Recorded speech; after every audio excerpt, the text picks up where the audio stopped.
Hola. Hola, hola, hola, hola, hola. Sí, ¿se oye esto? Vale. Pues nada, vamos a empezar. Muchas gracias por venir a todos y todas. Lo primero que voy a hacer es presentar y explicar de alguna manera por qué hacemos esto, qué significa que en un teatro se organice una charla sobre democracia. Sabéis que este año en este teatro, en el Centro de Nuevos Creadores, en la Sala Mirador, iniciamos una nueva andadura y tenemos la voluntad de hacer una programación teatral que esté encaminada a reflejar de alguna manera lo que está pasando a nuestro alrededor, lo que está pasando en la calle. Toda nuestra programación tiene un espíritu muy social. Nos guía esa frase lorquiana de preguntarnos cómo llenar de estrellas un patio de butacas, cómo traer el olor del mar a una sala de teatro. En síntesis, cómo reflejar la vida, cómo hacer traer la vida a los escenarios. Y si arrancamos con obras como El Rey Tuerto, si ahora pasa por aquí Pedro Martínez con una obra que hablaba de la vejez, de cómo se enfrenta una mujer mayor a un desahucio, si ahora tenemos otra obra que nos habla de desahucios, que es Ejecución hipotecaria. También dentro de esta etapa queríamos generar un espacio donde pudiéramos tener charlas que nos permitieran hablar de ciertos temas de una forma sosegada, en profundidad y alejados un poco de la inmediatez de ciertos debates que a veces no te permiten profundizar en los temas y se ven limitados a lo epidérmico, ¿no?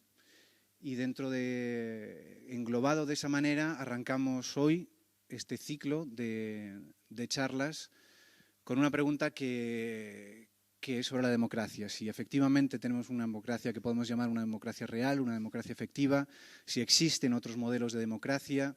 Y sobre esto va a hablar Alberto Garzón y va a hablar Pablo Iglesias y va a moderar Olga Rodríguez.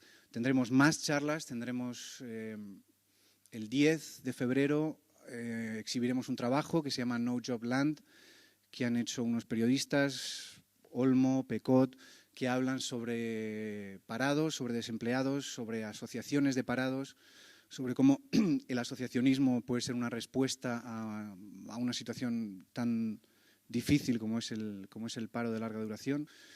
En el mes de marzo tendremos más, hablaremos sobre temas referentes a la mujer. Marzo es un mes que se presta para eso.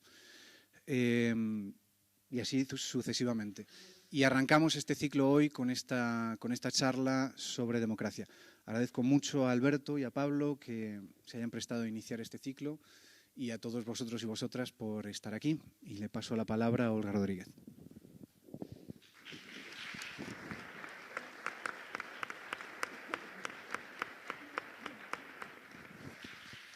Buenas tardes, gracias por estar aquí a todas y a todos. Sentimos realmente lo del aforo, la sala lo advirtió mucho, es una sala pequeñita, alternativa, y sabíamos y preveíamos que probablemente mucha gente se iba a quedar fuera. Por eso hay streaming, está ahí Estefan Grueso haciendo streaming para 2 medios de comunicación, eldiario.es y Público, y además a través de la propia sala de la propia web de la Sala Mirador también hay streaming.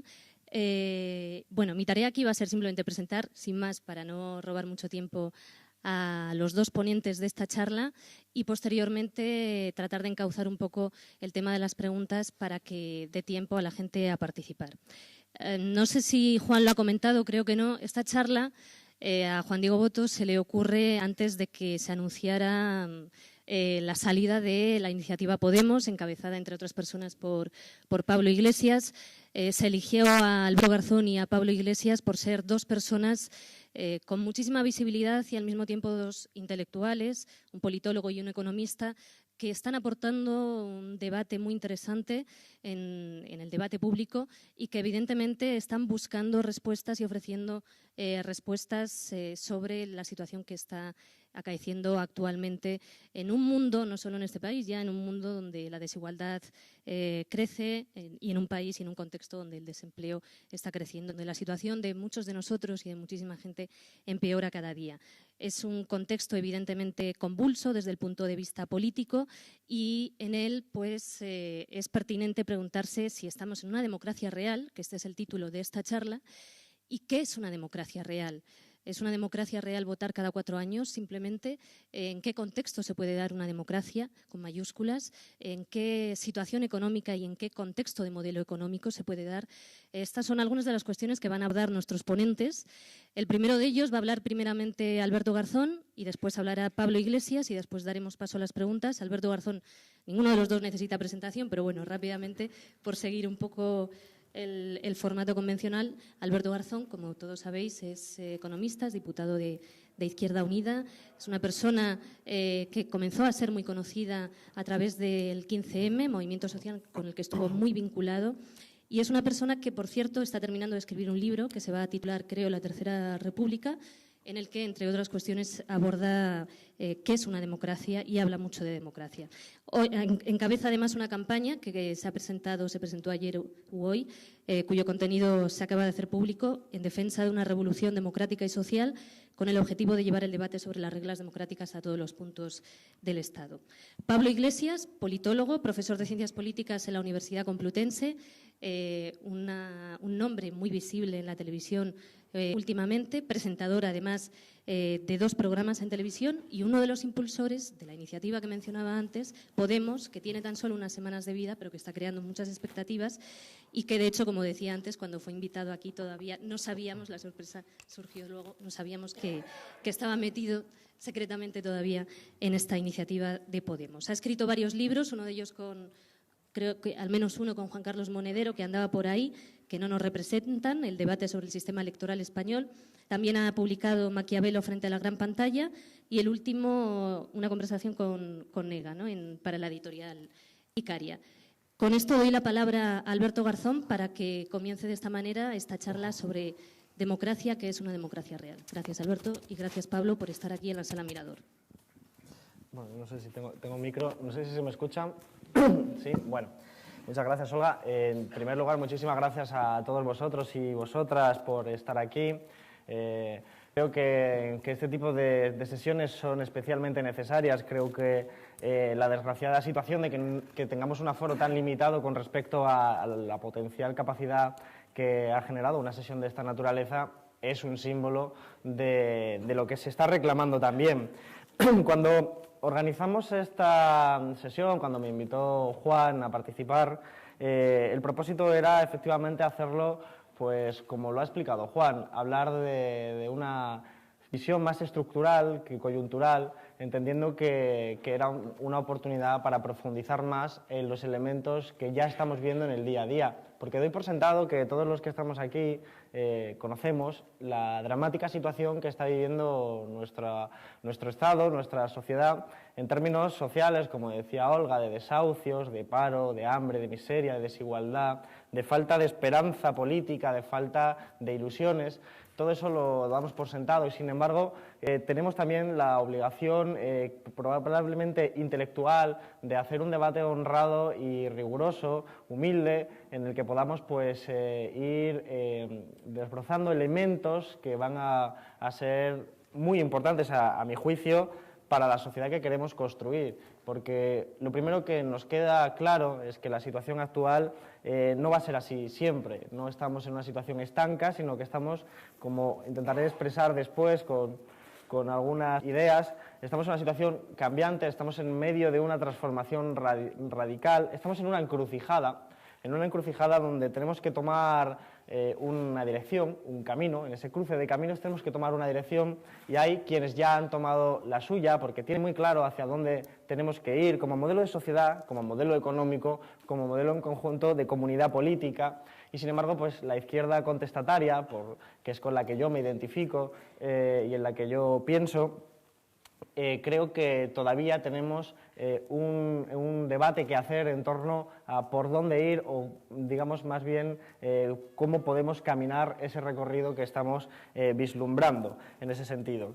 Por lo tanto, lo primero que me gustaría comenzar, ya que además Olga lo decía, que se empezó a conocer, por ejemplo, en una actividad como la del 15M, que ha supuesto un hito reciente muy importante, que ha cambiado, digamos, la mentalidad política de gran parte de la ciudadanía, como dejan claro las encuestas, pero también ha cambiado la agenda política en ese momento. Yo recuerdo que hasta entonces era habitual encender el telediario y ver pues, determinados conceptos más vinculados con ciertas abstracciones económicas, como pueden ser el concepto de la prima de riesgo, de los hedge funds, del mercado hipotecario.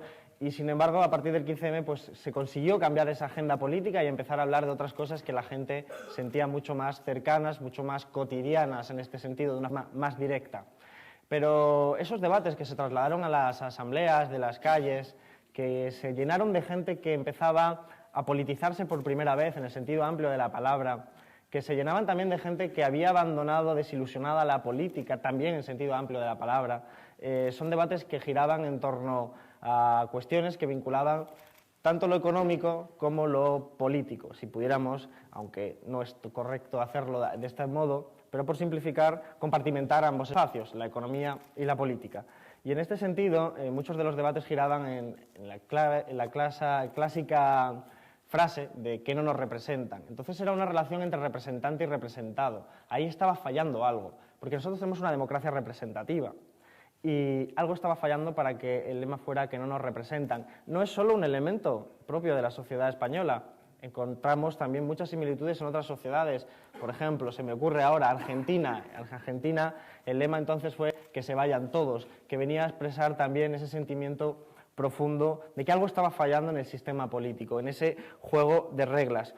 Muchos advertimos entonces que también había riesgos en esos movimientos de la gente en los que transformaba y atacaba el sistema político con acierto, porque podían ser aprovechados también por una extrema derecha, por un protofascismo que creyese que el problema era la democracia en sí mismo y no el diseño institucional concreto de la democracia tal y cual la sufrimos hoy en día, porque no era lo mismo, no es lo mismo culpar a la democracia como tal y apoyar la venida de una posición de populismo de derechas o de una tecnocracia que viene a salvarnos de la propia insuficiencia de la democracia, que repensar las instituciones democráticas y decir, aquí está fallando algo, vamos a hablar honradamente de cómo podemos modificarlo y de cómo se enlazan tanto el ámbito económico como el ámbito político.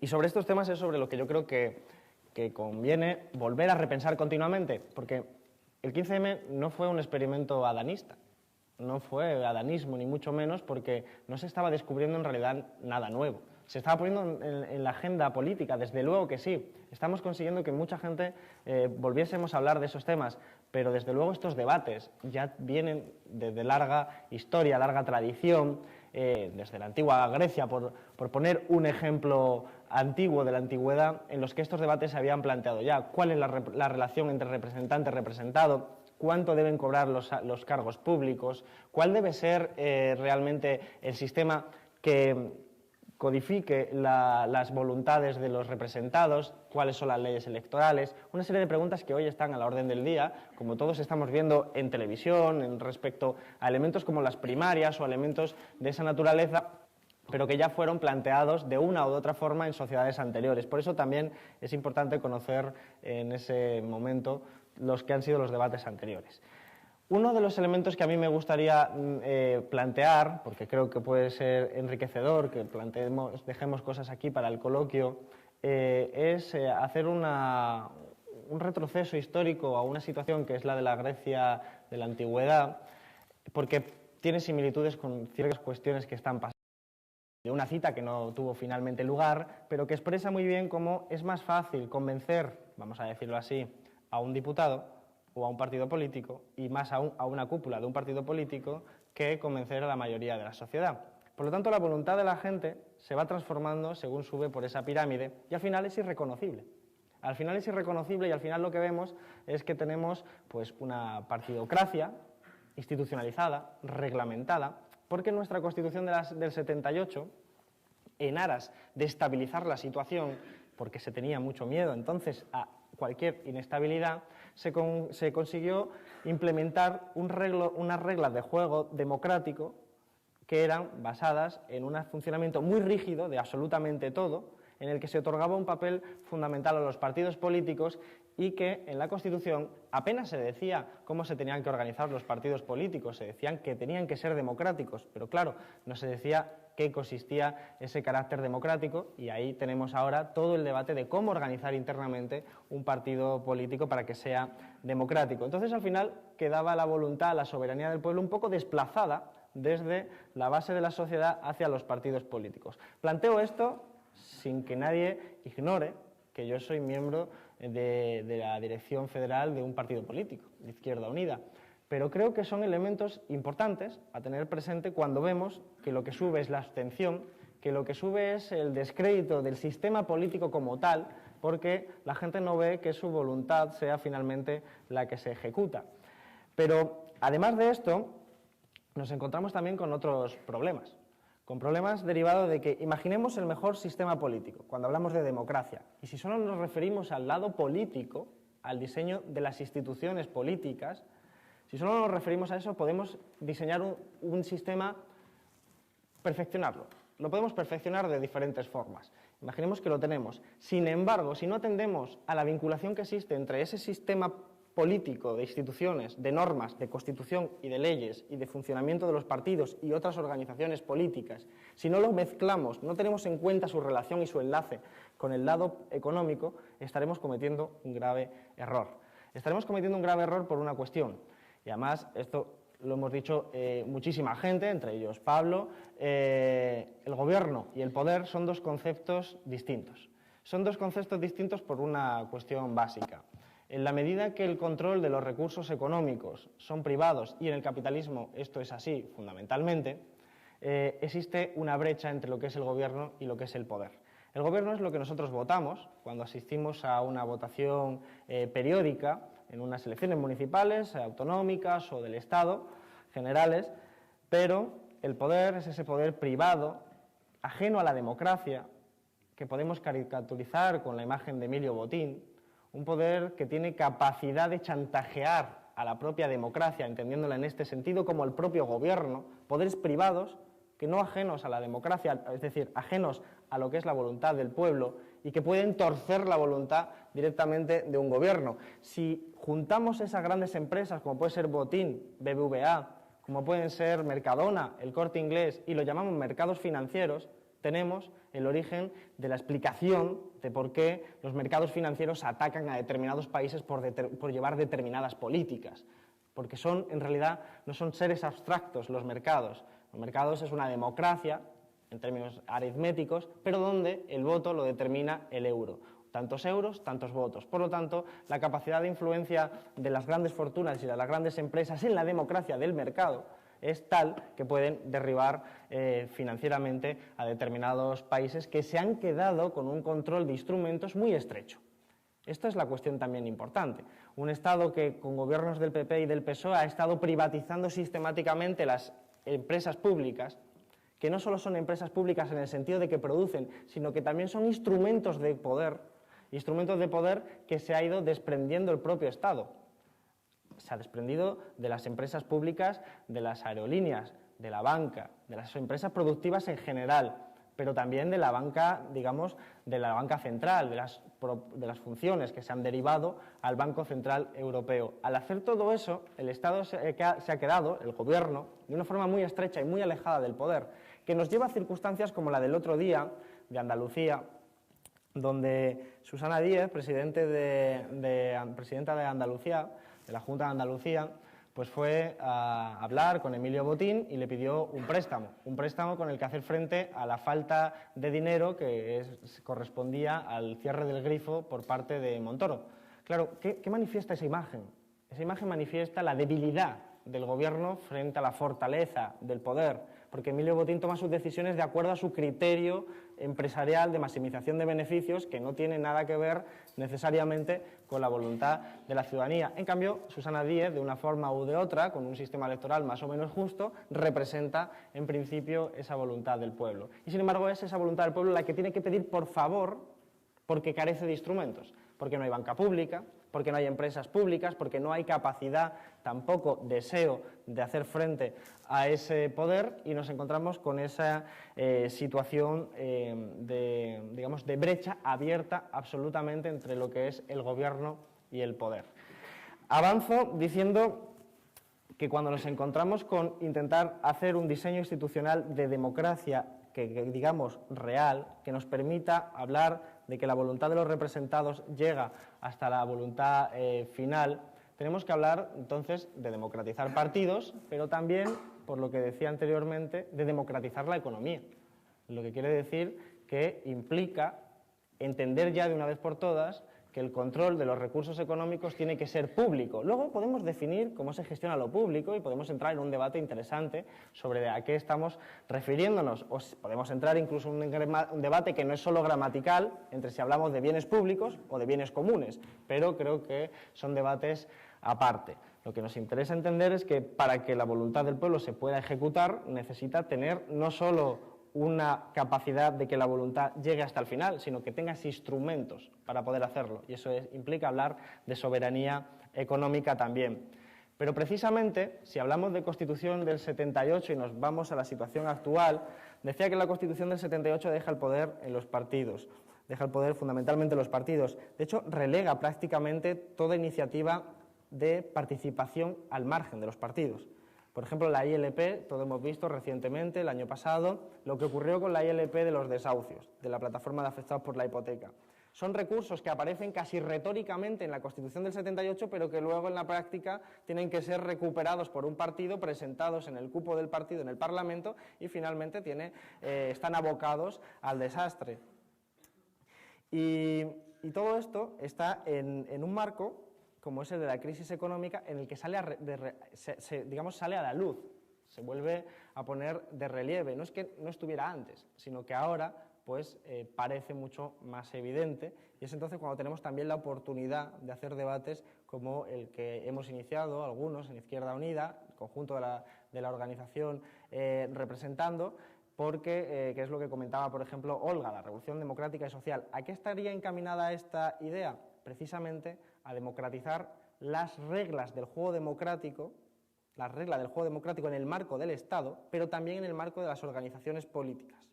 Son dos espacios diferentes.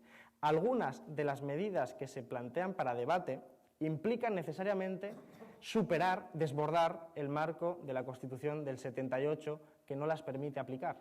No las permite aplicar. Porque una de las medidas que yo creo que podría ser de debate, y no sé, Pablo, de hecho, qué opinión tiene, es la de los revocatorios. La de los revocatorios es una medida que ya tiene su tradición. Tiene su tradición porque fue defendida, por ejemplo, ya por Robespierre y mucho antes por otros autores.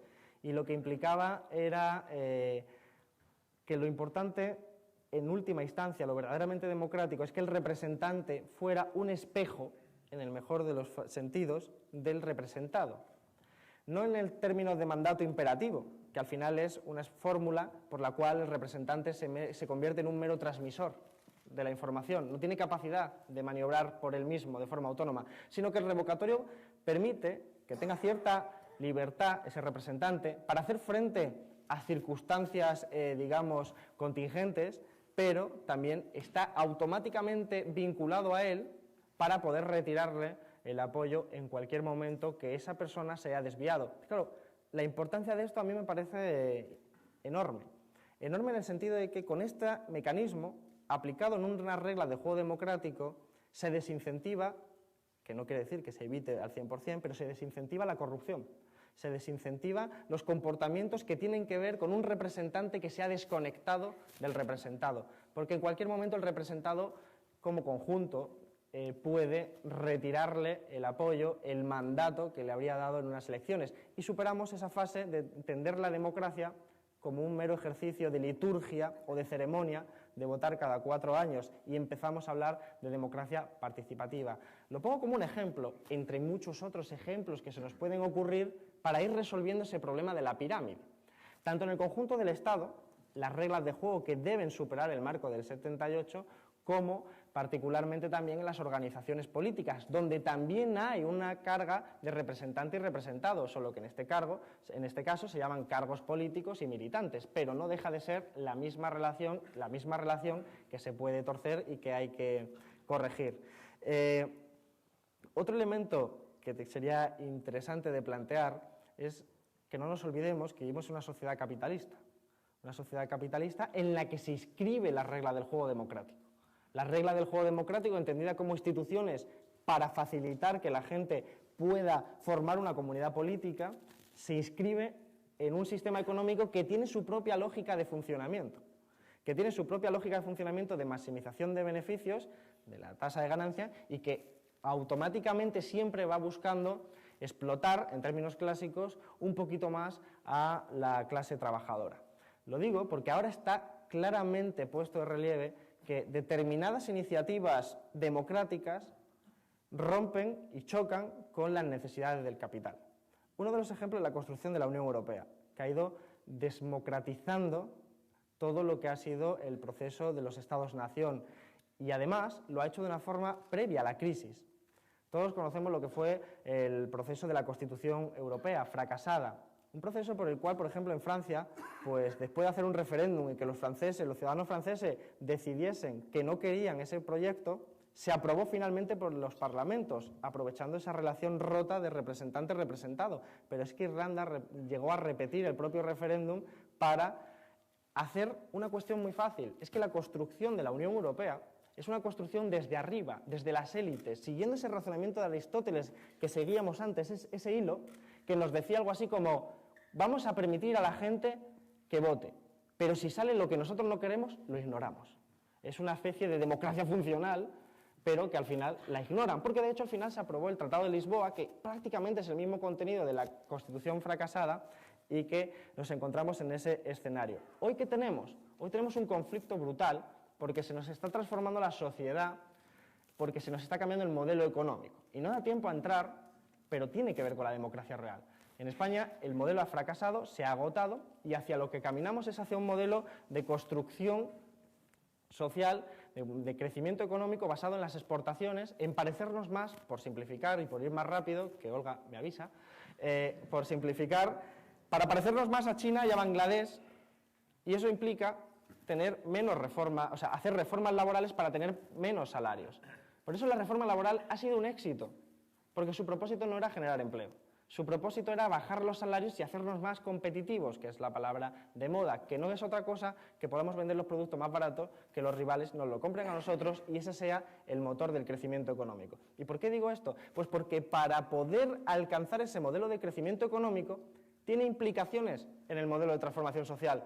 Te sobran los derechos laborales, te sobran los sindicatos, te sobra la educación pública, te sobra la sanidad pública. Te transforman la sociedad para adecuarla a las necesidades del capital, porque el capitalismo español está agotado y para resucitarlo necesitan cambiar también las instituciones entendidas como el derecho del trabajo, los derechos civiles, que estamos viendo, los derechos laborales en general y todos los derechos que hemos conquistado durante tanto tiempo. Un ejemplo muy concreto, la ley antidesahucios en Andalucía. Es una ley moderada.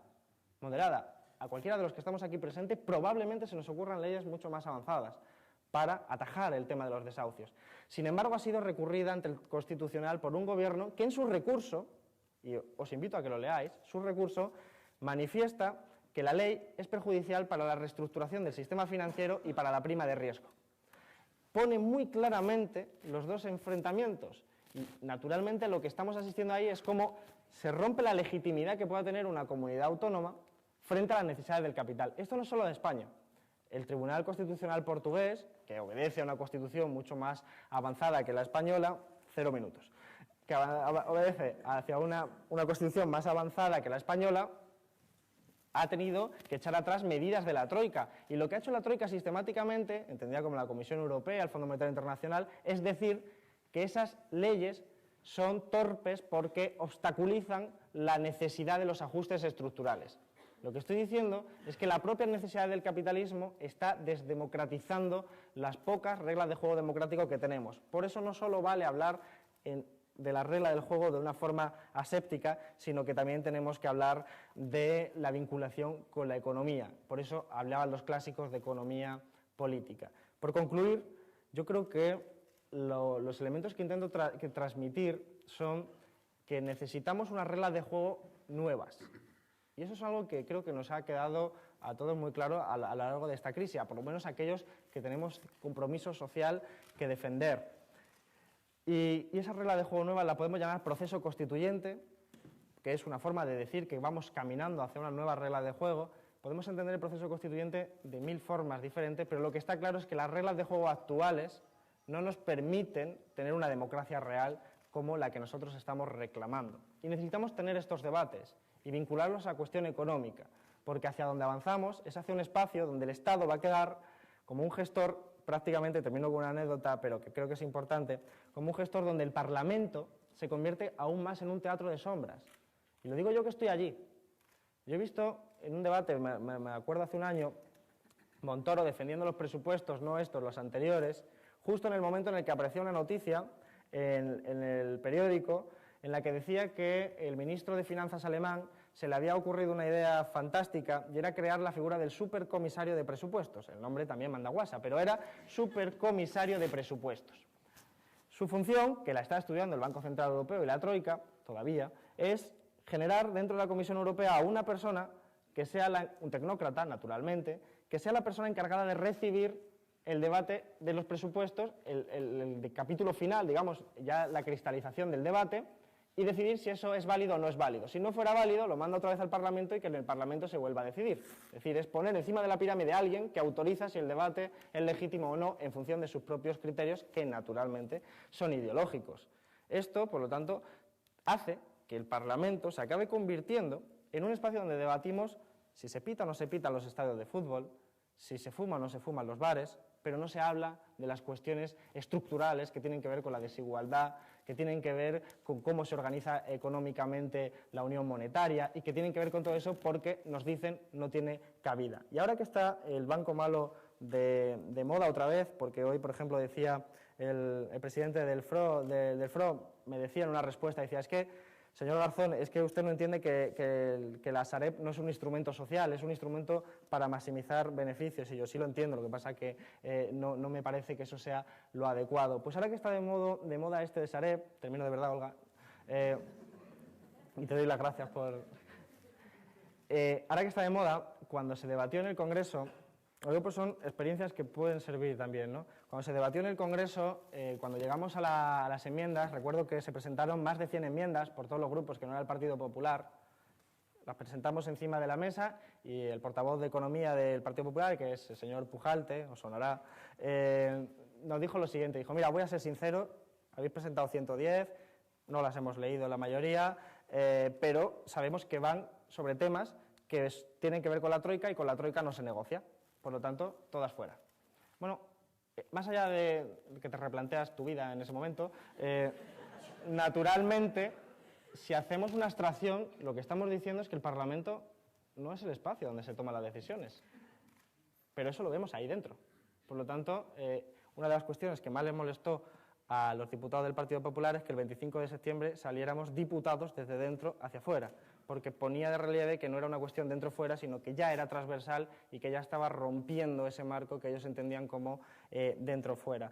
En definitiva, termino ya de verdad, entre mis aptitudes no está la contención verbal, intentando simplificar, resumiendo, más allá del coloquio y de la intervención de Pablo, creo que los partidos políticos y organizaciones políticas en general tienen que democratizarse internamente para romper esa ley de hierro de las oligarquías, que no solo ocurre en los partidos políticos, sino en toda organización social, y eso implica la instauración de mecanismos que fiscalicen permanentemente al representante. Eso dentro de las organizaciones y eso dentro del Estado. Caminar hacia eso es difícil, es un reto ambicioso, pero yo creo que por ahí van los tiros de cómo tenemos que hacerlo. Sé que el debate está en otro espacio actualmente, en temas como primarias abiertas, pero yo creo que más allá de lo que cada uno pueda pensar de las primarias abiertas como un modelo concreto, más allá de eso, como se refieren solo a la elección del candidato, creo que es mucho más democrático y que va mucho más allá de ese elemento la fiscalización permanente de quien haya sido elegido dentro de una organización y dentro de lo que es el Estado. Por lo tanto, ese es un poco el modelo que yo invito a pensar. No asumo que tenga ni mucho menos la razón ni la verdad, ni mucho menos, se plantea como debate y dispuesto estoy pues a debatirlo, aunque hable mucho. Muchas gracias.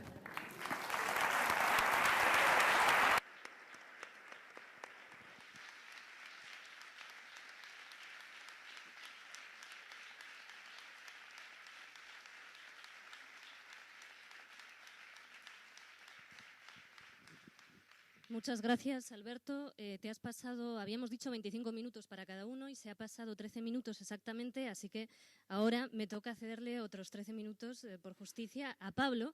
Pero bueno, a ver si nos queda tiempo luego para debates, que lo va a haber, o sea que no hay problema, pero pido por favor que vas a tener unos 33 minutos, no, 25, 35, 37 minutos aproximadamente, como mucho, en el mejor de los casos. Cedo la palabra ya a Pablo Iglesias. Muchas gracias, Pablo. Gracias, Olga. La política nunca ha sido justa, entonces asumo tener 25 minutos, a pesar, o 33, o tampoco entre mis virtudes está la continencia verbal. Dentro o fuera, yo creo que es una de las claves que ha planteado Alberto y la dejo ahí colgando para recuperarla en otro momento. Empiezo también con una anécdota. Hoy hay un partido de fútbol, ¿verdad? Juega el Real Madrid contra el Atlético de Madrid y es siempre una imprudencia hacer un acto político cuando se produce un evento futbolístico de estas características. Una de las leyendas que a mí más me gustan, que compartimos en la cultura comunista, cuenta que en una reunión del Comité Central del Partido Comunista Italiano, el Le Botteghe Oscure, aquel mítico secretario general, Enrico Berlinguer, consciente de que contemporáneamente a la celebración de ese comité central, que en el caso de Italia representaba poco menos que ser el Estado Mayor del proletariado italiano. Los italianos para ciertas cosas son tremendos.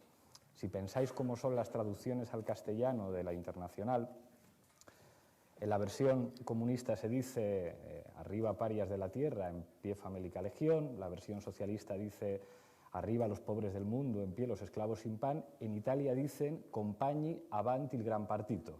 Compañeros, adelante el gran partido. No tienen matices, ni los pobres, ni los parias, ni tal, el partido. Pues imaginaos lo que representa aquella reunión en la que Berlinguer, en un momento determinado, toma la palabra con toda la solemnidad que implica que intervenga el secretario general, y dice: compagni, algo que tiene en vilo al proletariado italiano no puede ser ignorado por su partido. Si el proletariado italiano está pendiente del partido de la selección de fútbol, debemos estar con nuestro pueblo viendo el partido de fútbol. Queda suspendida la sesión del Comité Central. La cosa tiene su gracia porque en realidad lo que estaba haciendo Berlinguer, que luego pasó a la historia por aquella terrible entrevista en Corriere della Sera, donde dijo que se sentía protegido bajo el paraguas de la OTAN y abrió una estrategia geopolítica del Partido Comunista Italiano que termina en la svolta y que después fueran Partido Democrático y finalmente simplemente democráticos, y al final parece que van a ser simplemente un partido. Pero en aquel momento estaba diciendo algo fundamental en política. Estaba reconociendo el poder de las pasiones. Estaba diciendo: no hay comité central de partido que pueda competir con una pasión. Y la pasión en este caso era el fútbol. Y estaba reconociendo una de las lecciones políticas más importantes del siglo XX. Quien disocia la pasión de la acción política está condenado a perder. ¿Qué implica decir esto en un contexto como este? Yo sé que en este diálogo, que en esta charla, se corta la tensión. Se corta el aire por los acontecimientos de las últimas semanas. Los medios de comunicación, que tienen pocos escrúpulos, lo han visto desde el principio. Ayer, en una entrevista que me hacía una periodista de Telecinco, me preguntaba todo el rato por Alberto Garzón, por Izquierda Unida, qué estáis haciendo, y yo me he dado cuenta que esta mañana, en las mañanas de Quad, en Ana Rosa, le preguntaban todo el tiempo, y hay como un montón de expectación en Twitter de a ver qué se van a decir, ¿Y de qué van a discutir? Entonces yo me imaginaba pues, que Olga aparece vestida con una camisa blanca con rayas y el micrófono, en lugar de estar ahí, empieza a caer desde el techo, lo coge y dice: buenas noches, señoras y señores, bienvenidos al combate del siglo. A mi izquierda, Alberto Garzón, el campeón con 70 kilos de peso, joven, mediático, de Izquierda Unida. A mi derecha, el aspirante con 65 kilos de peso, Pablo Iglesias, que ha estado combatiendo en los rines de los platós y que lanza un desafío a la izquierda española a través de su plataforma Podemos. Y entonces el público se convierte en eso, en público, en espectadores que están esperando, pues bueno, diferentes opciones. Una, que haya sangre, que se digan barbaridades, ¿no? Estáis dividiendo la izquierda, vosotros aplicáis recortes en Andalucía, bueno, pues yo no estoy a favor de eso, estas cosas, ¿no? Y que salga sangre y que se produzcan tuits y que haya polémica, o que pacten el combate y que sea un paripé en el que se den masajes de primero tú, Alberto, no, después de ti, Pablo, magnífica intervención, no, la tuya mucho mejor, y al final el combate se resuelve a los puntos, o incluso que den una sorpresa, ¿no? Salimos de allí, de los baños, y decir: hemos pactado la unidad de la izquierda, y va a haber un nuevo Suresnes en el que vamos a acuchillar a todos los viejos de la izquierda y vamos a recorrer el país como Felipe González y Alfonso Guerra. Ellos decían: OTAN de entrada no, pues nosotros diremos euro de entrada no, pero va a ser lo de siempre. Y entonces, claro, alguien desde el público grita eso, ¿no? Pero si son galgos, si son podencos, unámonos contra el enemigo común, contra Llamazares, contra Equo, no, contra la Troika. Y claro, eso es inevitable y eso formaría parte de la cultura política de la izquierda. El problema es que yo creo que estamos en otro momento en el que debatir sobre la izquierda tiene un interés muy limitado, y yo querría aquí, a pesar de que Olga nos ha llamado intelectuales, que es una palabra que desde que se empezó a identificar con gente como Bernard-Henri Lévy o Sánchez Dragó, pues uno se pone como tenso, ¿no? Hostia, si ser intelectual es parecerse a esta gente, yo no sé si quiero. Y el debate que le quiero plantear, recogiendo la parte final de su intervención, y hay muchas cosas en las que pues bueno, nos vamos a solapar, ¿no? de lo que tengo planteado, tiene que ver con un momento en el que yo entiendo que la política deja de ser el arte de lo posible o el arte de la prudencia, muchas veces es la política el arte de la prudencia, y pasa a ser el arte de la audacia. La audacia en ciencia política es una palabra que se identifica con Danton, y que dos malvados prusianos y un ruso identificaron a este Danton como el maestro de la táctica en los momentos de excepcionalidad. A partir de ahí propongo una tesis para el debate, y es que la disputa de la democracia como concepto, como forma de organización del poder y como forma de empoderamiento popular debe ser el eje de una política de ruptura. Y para traducir esta hipótesis os propongo 5 puntitos que voy a tratar de explicar. El primero es qué significa esa palabra, que ya Alberto ha puesto encima de la mesa muchas claves. El segundo es identificar a quienes han luchado históricamente por la democracia. En tercer lugar, identificar a quienes han sido históricamente los enemigos de la democracia y quiénes son hoy los enemigos de la democracia. En cuarto lugar, si tiene algo que ver esa noción de democracia con esa Europa que se identifica con la Unión Europea y su conjunto de instituciones de gobierno. Y por último, ¿qué sería una revolución democrática? Respecto a la primera cuestión, la democracia es un concepto indiscutido, a todo el mundo le parece bien la democracia. ¿A alguien no le parece bien la democracia? Hay partidos políticos que incluyen la palabra democracia en sus siglas, aunque sean partidos de extrema derecha. Incluso durante la Guerra Fría se produjo una pelea por decir lo mío es democracia y lo tuyo no lo es. Todo el mundo quiere acercarse a ese concepto. Y esto es una relativa novedad. Esto tiene que ver con el resultado de la Segunda Guerra Mundial y el éxito del antifascismo, y al mismo tiempo con el éxito de los movimientos de liberación nacional y la extensión del sufragio y los derechos sociales y civiles que tienen que ver con la emergencia y con la acción en la historia del movimiento obrero y de los movimientos socialistas. Tiene que ver con ese prestigio. Entonces, durante mucho tiempo, la democracia, mal que bien, se tenía que identificar con estas cosas. Era indisociable de nociones como indisociable de los derechos sociales y de los derechos civiles. Incluso llegaba a ocurrir en la Alemania de posguerra que, como claro, ser de derechas era algo tan indecente, incluso la democracia cristiana se identificaba con un movimiento progresista, y eso tenía que ver con la hegemonía de un concepto que se identificaba con la lucha de los de abajo contra los de arriba. La palabra griega, y sin entrar en cuestiones, porque si debatimos de las formas políticas en Grecia siempre es muy peligroso, porque hay alguien que te dice, bueno, pero las mujeres estaban excluidas de la ciudadanía o existían esclavos y tal. No se trata de un debate histórico-social, sino de un debate conceptual. Si las palabras que se inventan nos sirven para pensar políticamente. Cuando los griegos unen los términos demos y kratos, pueblo y poder o gobierno, lo que están haciendo es decir, puede existir un régimen político, como explicaba Alberto, diferente a la monarquía, el gobierno de uno, o diferente a la oligarquía, el gobierno de unos pocos. Y en este caso se trata de identificar el poder con el pueblo. Eso quiere decir, esto es una cosa conceptualmente muy importante, algo que le molesta mucho a algunos con los que discuto, y es que la democracia es un movimiento expropiatorio. Parte de la base de que el poder lo tienen muy poquitas manos y que entonces van los muchos, les quitan el poder y lo reparten entre la mayoría. Es un movimiento de expropiación. E históricamente ha sido así. Es impresionante escuchar lo que decían los padres del concepto de la democracia, que tiene que ver con la modernidad y con esa revolución de la que venimos todos y que se supone que establece las bases del pensamiento y de la discusión política moderna, que es la Revolución Francesa.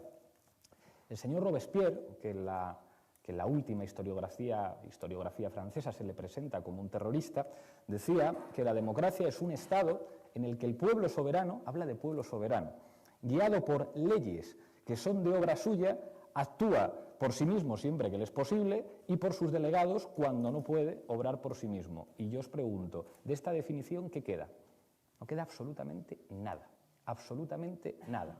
O sea, ¿qué es eso de que la democracia es un Estado en el que el pueblo soberano? Se acabó el pueblo soberano, se acabó. Es decir, no hay soberanía no ya que resida en el pueblo, sino que las instituciones que servirían para aplicar la voluntad política que tienen que ver con el Estado están vaciadas de soberanía y, como decía Alberto, los parlamentos pues discuten de si se fuma o no se fuma o de cuestiones que no tienen que ver con los instrumentos y con los dispositivos de ejercicio del poder soberano. Leyes que son de obra suya.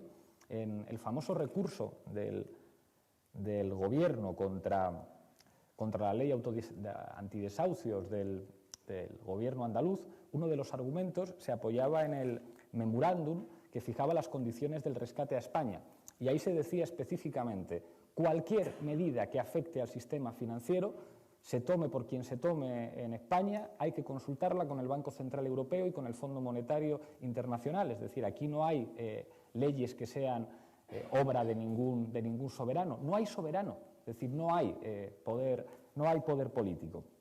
Con lo cual, cuando uno piensa lo que queda de las bases ideológicas de la modernidad asociadas a la revolución, que se supone que era una palabra bonita, libertad, igualdad y fraternidad, te das cuenta que no queda nada y que se ha producido además un proceso, en eso han trabajado mucho los intelectuales, un proceso de combate ideológico para que no sepamos lo que significaron las revoluciones, para que no sepamos lo que significa la palabra democracia, para que no sepamos lo que significa la libertad y lo que significa la igualdad.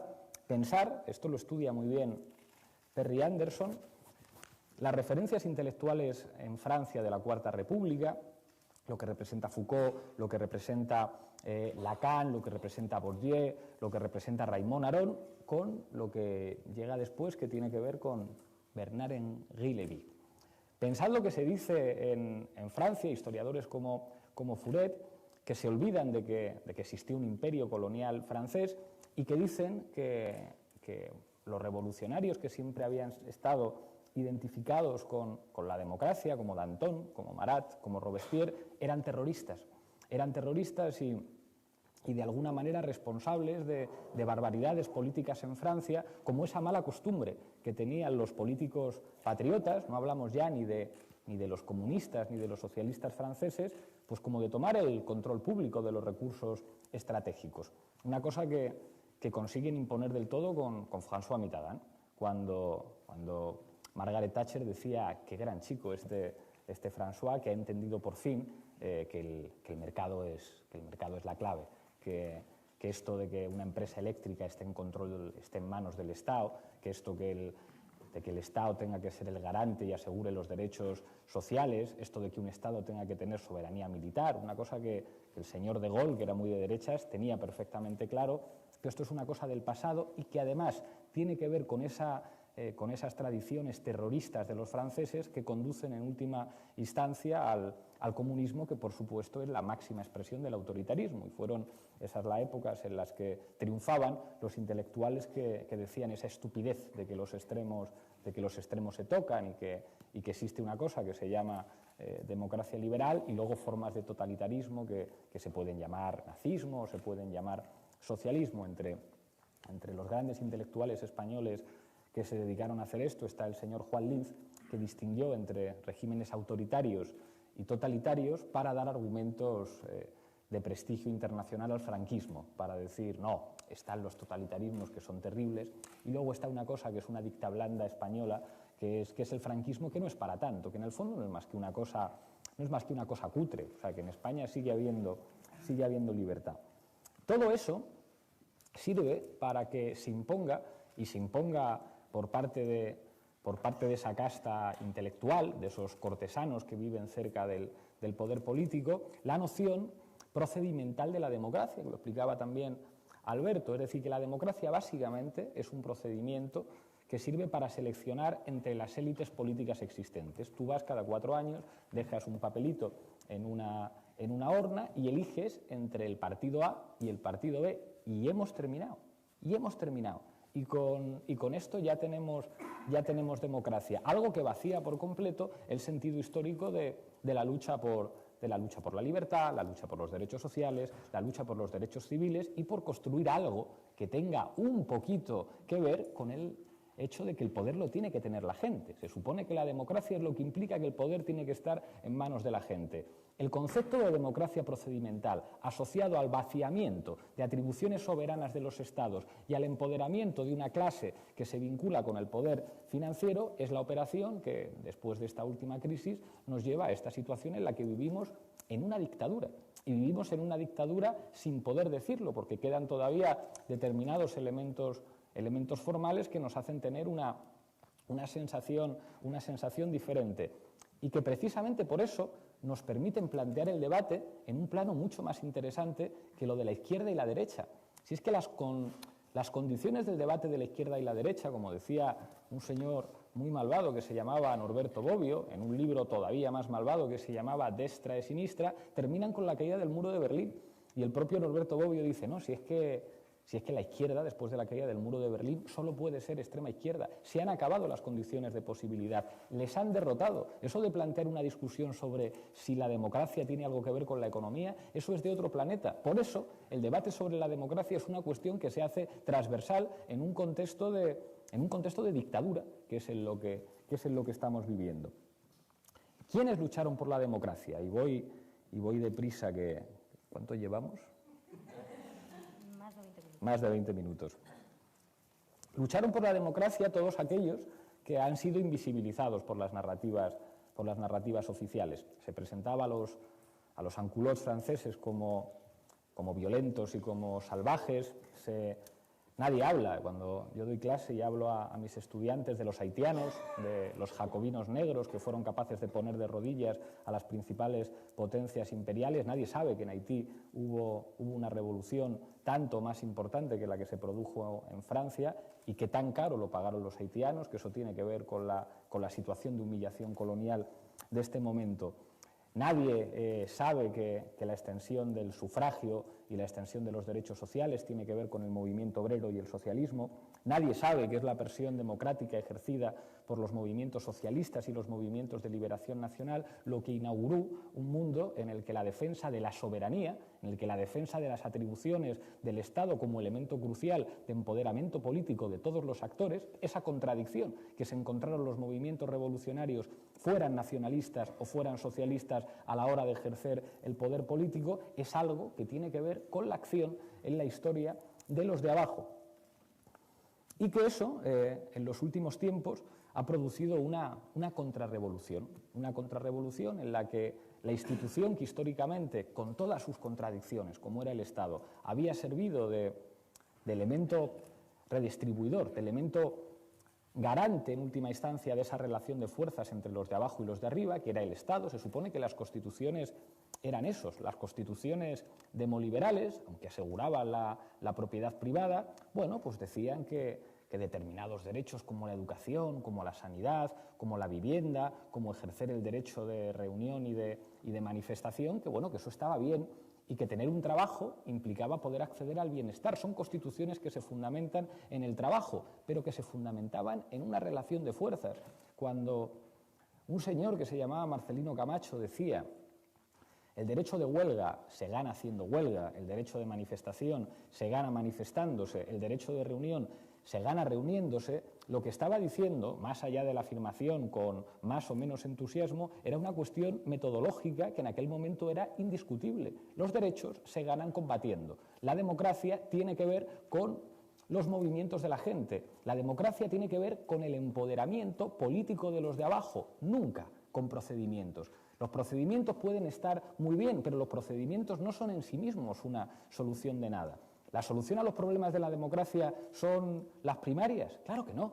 Como si pensáramos que la solución a los problemas de la democracia son hacer refrendos revocatorios, y me parece muy bien que se hagan, o como si pensáramos que los suizos van a enseñar al mundo lo que es la democracia porque votan muchas veces. La democracia tiene que ver con el empoderamiento popular y con la concienciación de la mayor parte de la gente de que la política tiene que formar parte del demos, del ejercicio cotidiano del poder, no solamente con técnicas que incluyamos en una Constitución, aunque sean importantes y evidentemente ineludibles. Pero no hay estatutos que sirvan para construir lo que va a ser un partido. Los estatutos pueden acompañar a las diferentes organizaciones en su quehacer, pero la clave no es lo que se ponga en los papeles, la clave no son las metodologías, la clave es si esos elementos sirven para empoderar a la gente. ¿Quiénes fueron y quiénes son los enemigos de la democracia? Pues efectivamente, los defensores históricos de la propiedad privada. Sieyès, muy reivindicado por los intelectuales franceses del presente, decía que los no propietarios no eran más que una muchedumbre sin libertad ni moralidad. John Adams, uno de los padres de la patria en los Estados Unidos, decía que si se instala la idea de que la propiedad no es tan sagrada como las leyes de Dios, comienzan la anarquía y la tiranía. Nuestro querido Cánovas del Castillo, cuyo nombre sirvió para señalar al principal think tank de la derecha española antes de que se fusionara en FAES, decía literalmente: yo creo que el sufragio universal, si es sincero, si da un verdadero voto en la gobernación del país a la muchedumbre, sería el triunfo del comunismo y la ruina del principio de propiedad. Esto es lo que decía abiertamente en el siglo XIX el padre político de la derecha española. Está claro quiénes son los enemigos y quiénes fueron los enemigos históricos de la democracia. La clave de la democracia es una lucha por convertir los privilegios en derechos. Si incluso esto llegó a la publicidad. No sé si os acordáis de un anuncio de Opel que decía: hacemos coches tan baratos que estamos convirtiendo la tecnología que antes era un privilegio en un derecho. Convertido en publicidad, lo que estaban diciendo en última instancia era una de las claves fundamentales del movimiento democrático. Entonces, ¿quiénes son los enemigos de la democracia? Pues los que convierten derechos en privilegios. Quien convierte la asistencia sanitaria en un privilegio de quien puede pagar es un enemigo de la democracia. Quien convierte un plan de pensiones de ser un derecho de todo el mundo a un privilegio de quien puede pagar ese servicio es un enemigo de la democracia. Quien convierte el derecho a tener una educación en todos los niveles, en preescolar, en enseñanzas medias, en los niveles universitarios, en un privilegio de quien puede pagar, es un enemigo de la democracia. Y ese es el campo político. La política funciona por dicotomías. ¿Quiénes son los nuestros y quiénes son los otros? Pues estamos los demócratas, que somos los que defendemos que los derechos no se pueden convertir en privilegios, y están los antidemócratas, que son los que sistemáticamente están convirtiendo los derechos de todos en privilegios. Ese fue el conflicto que se planteó en última instancia en Gamonal, un conflicto entre democracia y totalitarismo. La democracia es lo que está defendiendo la gente diciendo, oiga usted, no me privatice el suelo de mi barrio que ya bastantes problemas tiene para hacer aparcamientos en los que solamente puede aparcar el que tiene dinero. Es un conflicto entre democracia y autoritarismo. Y como ya son 5 minutos, creo que la parte de la Unión Europea no os la voy a poder contar. Diré una cosa muy rápida de la Unión Europea antes de pasar a qué es una revolución democrática. Dice Terry Anderson que la Unión Europea comienza por una interacción de factores. Seguramente el menos relevante, y sin embargo es al que los politólogos le dan más importancia, es a Jean Monnet y sus amigos federalistas que tenían estas aspiraciones de hacer una Europa de colorines estupenda que fuera capaz de conjurar para siempre el peligro de los nacionalismos que habían asolado Europa en 2 guerras mundiales. Y luego están las razones importantes. Por una parte, Estados Unidos quería un bloque de contención geopolítica frente a la Unión Soviética. Francia quería una estructura política que asegurara su hegemonía y su supremacía política y militar sobre Alemania. Y por último, Alemania quería de alguna manera volver a convertirse en una potencia económica y volver a un club del que había sido desplazada y aspirar en algún momento a poder unificarse. Esa es la clave del origen de la Unión Europea. Y que es verdad que durante por lo menos 2 décadas se asocia a la recuperación económica, eso que a España no llegó y que se llamaba Plan Marshall, y a un pacto que implica cierta prosperidad asociada a la extensión de los derechos sociales. Eso en los años 70 se acaba para siempre y a partir de entonces se genera una institucionalidad que tiene un punto fundamental en el Tratado de Maastricht y en la generación de la moneda única, como el vaciamiento definitivo de una de las principales atribuciones soberanas de un país, que es poder tener control sobre su política económica. Y Anderson, que es más listo que el hambre, deduce que esa Europa es probablemente la que le hubiera gustado a Hayek, una Europa con una institucionalidad mínima de privilegiados, el presidente el presidente simbólico de Europa, que no pinta nada, gana muchísimo más dinero que el presidente de los Estados Unidos, una serie de instituciones opacas como la Comisión Europea y el Consejo de Europa, que se reúnen en secreto, y un Parlamento Europeo que casi no tiene atribuciones legislativas y que además es el terreno de juego en el que se mueven con total comodidad lobbies que representan a empresas. Esa Europa ha construido una división interna en su trabajo que nos sitúa a los europeos del sur en una relación claramente colonial. ¿Qué es lo que implica decir democracia para un europeo del sur? Nos oponemos a este tipo de institucionalidad europea. Y llego ya al final, que es lo que tiene que ver con el fútbol y con las cuestiones del empoderamiento popular. La pasión. La política, cuando la haces desde abajo, no solamente tiene que ver con la capacidad de diagnóstico y con la lucidez a la hora de identificar los problemas, sino con una cosa crucial que ha sido el gran problema de todos los movimientos de liberación y que tiene que ver con la conciencia colectiva y con la emoción. No sé si habéis visto una película, es una película que cuando la recuerdo me toca, porque he llorado como una magdalena, y eso que es una película para pensar, es una película de estética brechtiana, que es La batalla de Argel. En la película de La batalla de Argel vemos inicialmente cómo los paracaidistas franceses pueden derrotar al Frente de Liberación Nacional. Pueden aplicar medidas militares y usan sistemáticamente la tortura y derrotan a una organización armada muy poderosa. Y sin embargo, y ese es el mensaje de la película, no pueden derrotar finalmente al pueblo argelino. ¿Cuál es el mensaje? No hay partido, no hay organización disciplinada, no hay diagnóstico, no hay fórmula que pueda aspirar a la victoria política si no hay una movilización de las conciencias que tiene que ver con pasiones y muchas veces con elementos irracionales. Y en los momentos de excepcionalidad, el poder político tiene que ver con esa voluntad colectiva. Lo que nosotros hemos tratado de proponer, en un gesto de imprudente audacia, de pura imprudencia, es la posibilidad de generar un instrumento que emocione. Y eso no tiene que ver con un debate sobre la unidad de la izquierda. La unidad de la izquierda puede tener muchas cosas, buenas, malas, divertidas, pero no es una cosa emocionante. Yo no creo que nadie se emocione con la unidad de la izquierda. Sin embargo, en este momento hay una situación de secuestro de la democracia que produce niveles de indignación que, tocando a veces la tecla adecuada, pueden emocionar a la gente. Y a partir de ahí es el desbordamiento. En la película de la batalla de Argel, en las escenas finales, cuando la gente empieza a salir por primera vez con banderas argelinas y están gritando Argelia, aparece una voz en off que dice: estamos consultando con dirigentes del FLN en el exilio y no saben explicar la situación. Y es un mensaje claro de que hay momentos en los que la clave de alterar un guión es tratar de dar el poder a la gente. Uno de los problemas del sistema de partidos, eso lo explicaba muy bien Alberto. Qué buen invento son los parlamentos, ¿verdad? Tú llevas a un montón de gente a un parlamento y de esa manera el presidente de Repsol puede llamar a todos los diputados e invitarles a comer. Y en última instancia, que no coma con ellos depende de la honestidad del diputado en cuestión. Pero Alberto podría haber pensado: oye, qué interesante, qué morbo hablar con el tipo del BBVA y eso no, o de Repsol, y eso no quiere decir que yo vaya a cambiar mi forma de pensar, pero existen unos códigos, existen unas formas de funcionar, existe un protocolo y existe un guión.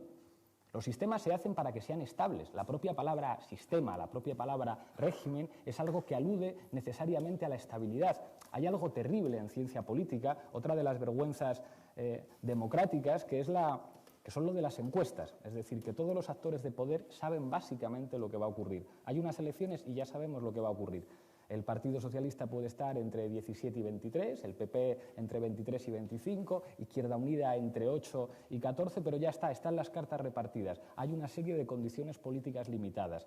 A veces la democracia implica cambiar las reglas del juego. Vamos a inventarnos una cosa que sirva para que haya elementos no previstos. Y eso tiene que ver incluso con asumir que el primer atropellado puede ser tú cuando inventas una cosa que te sobrepasa.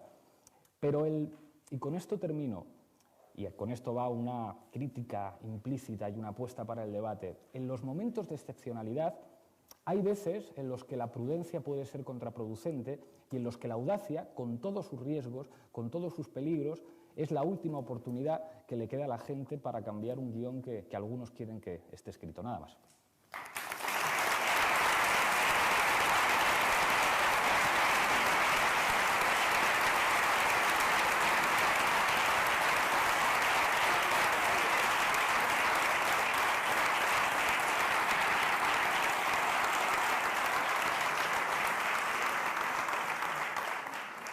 Muchísimas gracias, Pablo Iglesias. Aquí hay un micrófono ya, que empiece a levantar la gente. ¿Quién quiera participar? Formular preguntas. Vale, por ahí hay uno. Si os parece, 4 intervenciones, contestan y luego vamos a ver si da tiempo a más, que yo creo que sí, si somos todos rápidos en la exposición de las cuestiones. 1, 2, 3 y, a ver, 4. Vale. O sea, el primero es ese caballero joven. Veo a contraluz, vemos a contraluz desde aquí por culpa de los focos. El primero es ese de allí arriba. Cuando hablaba de intelectuales, hablaba de intelectuales en un sentido gramsciano del término. Intelectual orgánico. Venga, pues a viva voz, levántate, si no te importa, o si no le importa. Confianza y de esperanza a todo el movimiento que se está creando en este país. Porque aparte de las luchas sociales, luego está el tema político. ¿Cómo se hace eso en alternativa para que pueda fructificar y que esta coyuntura del capitalismo se lleve para un sitio o se lleve para otro? Y creo que tenemos la responsabilidad en este momento en este país de hacer esa alternativa para que eso sea posible.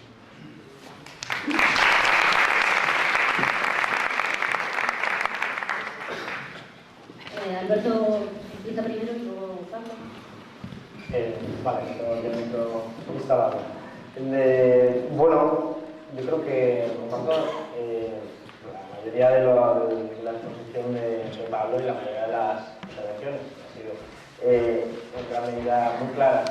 Creo que es verdad que estamos acostumbrados un poco a una política de mucho espectáculo, muy impresionada por eso de los medios de comunicación, y es verdad que a lo mejor había una cierta sensación antes de entrar, yo lo veía por Twitter, de que se vendía pues como una lucha de rings entre Pablo y yo, y sin embargo creo que eso hubiera dado una imagen falsa respecto a lo que está ocurriendo aquí. Y es que lo que está ocurriendo aquí es que se pone de relieve que compartimos la gran mayoría del diagnóstico, por no decir la totalidad, y en lo que puede variar es en lo que se refiere a las vías estratégicas para poner en marcha un propósito común, pero si lo hubiéramos centrado solamente en las diferencias, pues hubiéramos tenido, a mi modo de ver, una visión errónea de la realidad. Esto lo digo porque creo que todos estamos de acuerdo en que hace falta la unidad de la izquierda. Claro que luego hay que definir a qué nos estamos refiriendo, y habitualmente nos equivocamos y nos referimos solamente a la izquierda electoral, y nos referimos solamente a presentarnos a unas elecciones todos de una forma conjunta, y eso a veces se hace y es un reparto de cupos, y no estamos hablando de la realidad que hay debajo de esas alianzas electorales. Cuidado con que no digo que sea la visión general, pero puede ocurrir que entendamos que la unión de la izquierda es la unión de la izquierda cuando se presenta a las elecciones. Creo que la subjetividad que nos hace generar una identidad común, colectiva, se genera no en discursos, ni en charlas, ni en conferencias, sino en la acción política, en la acción concreta. Y creo que una de las enseñanzas del 15M, que fue, a mi modo de ver, muy maravillosa, que fue poner de relieve que cuando vas a parar un desahucio estás a tu lado con gente que a lo mejor proviene de una tradición histórica diferente, el anarquismo, el comunismo de una versión, el comunismo de otra, un socialdemócrata radical, alguien que se cree que no tiene ninguna ideología, pero estáis todos en el mismo espacio y se genera una identidad compartida, y es ahí donde se empiezan a generar esa unidad de la izquierda, es ahí en esa acción donde se empieza a generar. Más allá de lo que después se vaya a hablar en términos electorales. Alguien preguntaba la posibilidad. Yo ignoro actualmente cuáles son las posibilidades, tengo mi opinión, pero no puede estar fundamentada porque es una cuestión que va cambiando cada día de las negociaciones que son en torno, por ejemplo, al próximo ciclo, próxima cita electoral, que serían las europeas. Pero yo no tengo ninguna duda de que los compañeros y compañeras de Podemos y compañeros y compañeras de otras iniciativas no es que vayamos a converger en el futuro, es que ya estamos convergiendo. Es que ya estamos actualmente, y creo que la exposición de Pablo, la mía, y que nos conocemos de mucho antes de ahora, pero no solo ni Pablo ni Alberto, sino toda la gente que participa en diferentes proyectos, compartimos esa idea, y creo que en ese diálogo es donde se va a ir convergiendo, en el sentido estricto de la palabra.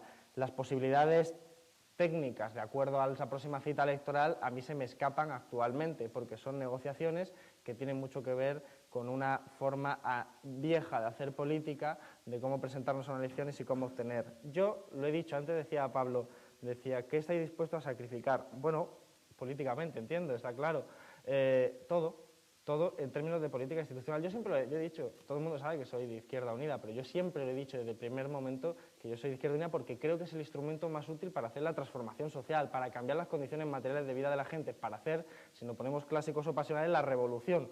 Por lo tanto, lo que me importa es ese objetivo final, no la liturgia asociada a una bandera, a una sigla o a todo ese proceso que lo mediatiza. A mí me da igual cómo se llame el organismo o la organización o la bandera que haga la revolución mientras se haga. Y creo que esto es algo que ha enseñado la historia.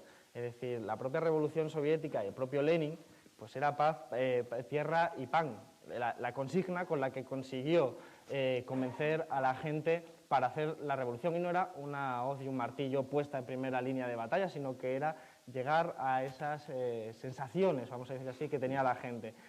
Por lo tanto, sacrificar absolutamente, el propio Robespierre con su derecho a la existencia como concepto que era muy fácilmente de entender sin tener que recurrir a él, que era un erudito de Rousseau, pero claro, evidentemente con Rousseau no iba a llegar a todo el mundo. En cambio, con el derecho a la existencia tocaba directamente con lo que la gente necesitaba. Por lo tanto, en esa pregunta concreta que se refiere a mi opinión personal, dispuesto a sacrificar absolutamente todo, lo que quiere decir que son los medios. Lo que me interesa son los fines, lo que me interesa es el programa, lo que me interesa es cómo vamos a transformar esa realidad.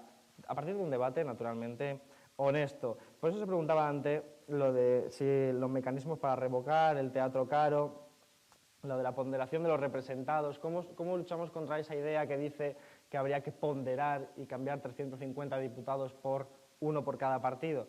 Pues parte, no es que la gente se haya vuelto loca, es que hay elementos que son ciertos en esa crítica. Es que hay diputados del Congreso que van 2 veces a la semana a levantar el dedo, según le dicen, y cobran 3.000 y pico euros. Y eso es una realidad. Y el trabajo que hacen es exactamente ese, levantar el dedo en función de lo que le hayan dicho. ¿Que es compatible con otros diputados, sobre todo de grupos pequeños, que estamos absolutamente desbordados? Naturalmente. Pero claro, son las reglas de juego a las que hacíamos referencia las que tienen que cambiar. Pero por eso yo el Congreso lo veo como un instrumento, no como un fin en sí mismo, y aún así ni siquiera como el único instrumento. Quiero decir, el resultado electoral es un resultado, es el proceso final de mucho trabajo que se haya hecho antes. Voy a poner un ejemplo de la ley antidesahucios.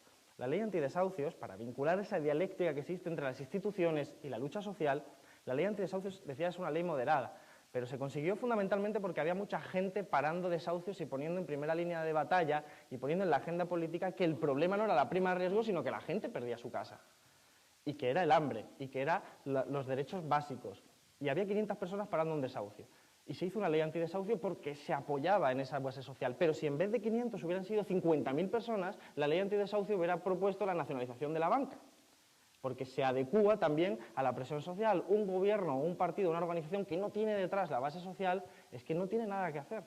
Es que no tiene nada que hacer porque empieza a construir castillos en el aire. Y eso, por lo tanto, expresa que necesitamos entender las instituciones políticas como el Parlamento como un instrumento más, pero la lucha en la calle, la lucha sindical, hay que complementarlo absolutamente toda. Yo creo que por ahí va, porque hoy el Parlamento, aunque se nos haya vendido como un espacio de deliberación, no es de deliberación, es de negociación. Tú tienes tanta fuerza y yo impongo mis posiciones sobre las tuyas. No es un debate sano de deliberar unos con otros, a ver, según la fuerza de la razón, qué medida tomamos.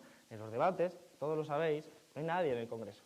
Se debate, incluso ya se permite que la gente pueda votar antes de debatir, lo cual, naturalmente, no tiene ningún sentido, pero porque ya ha entrado en esa dinámica en la que todo está mucho más claro.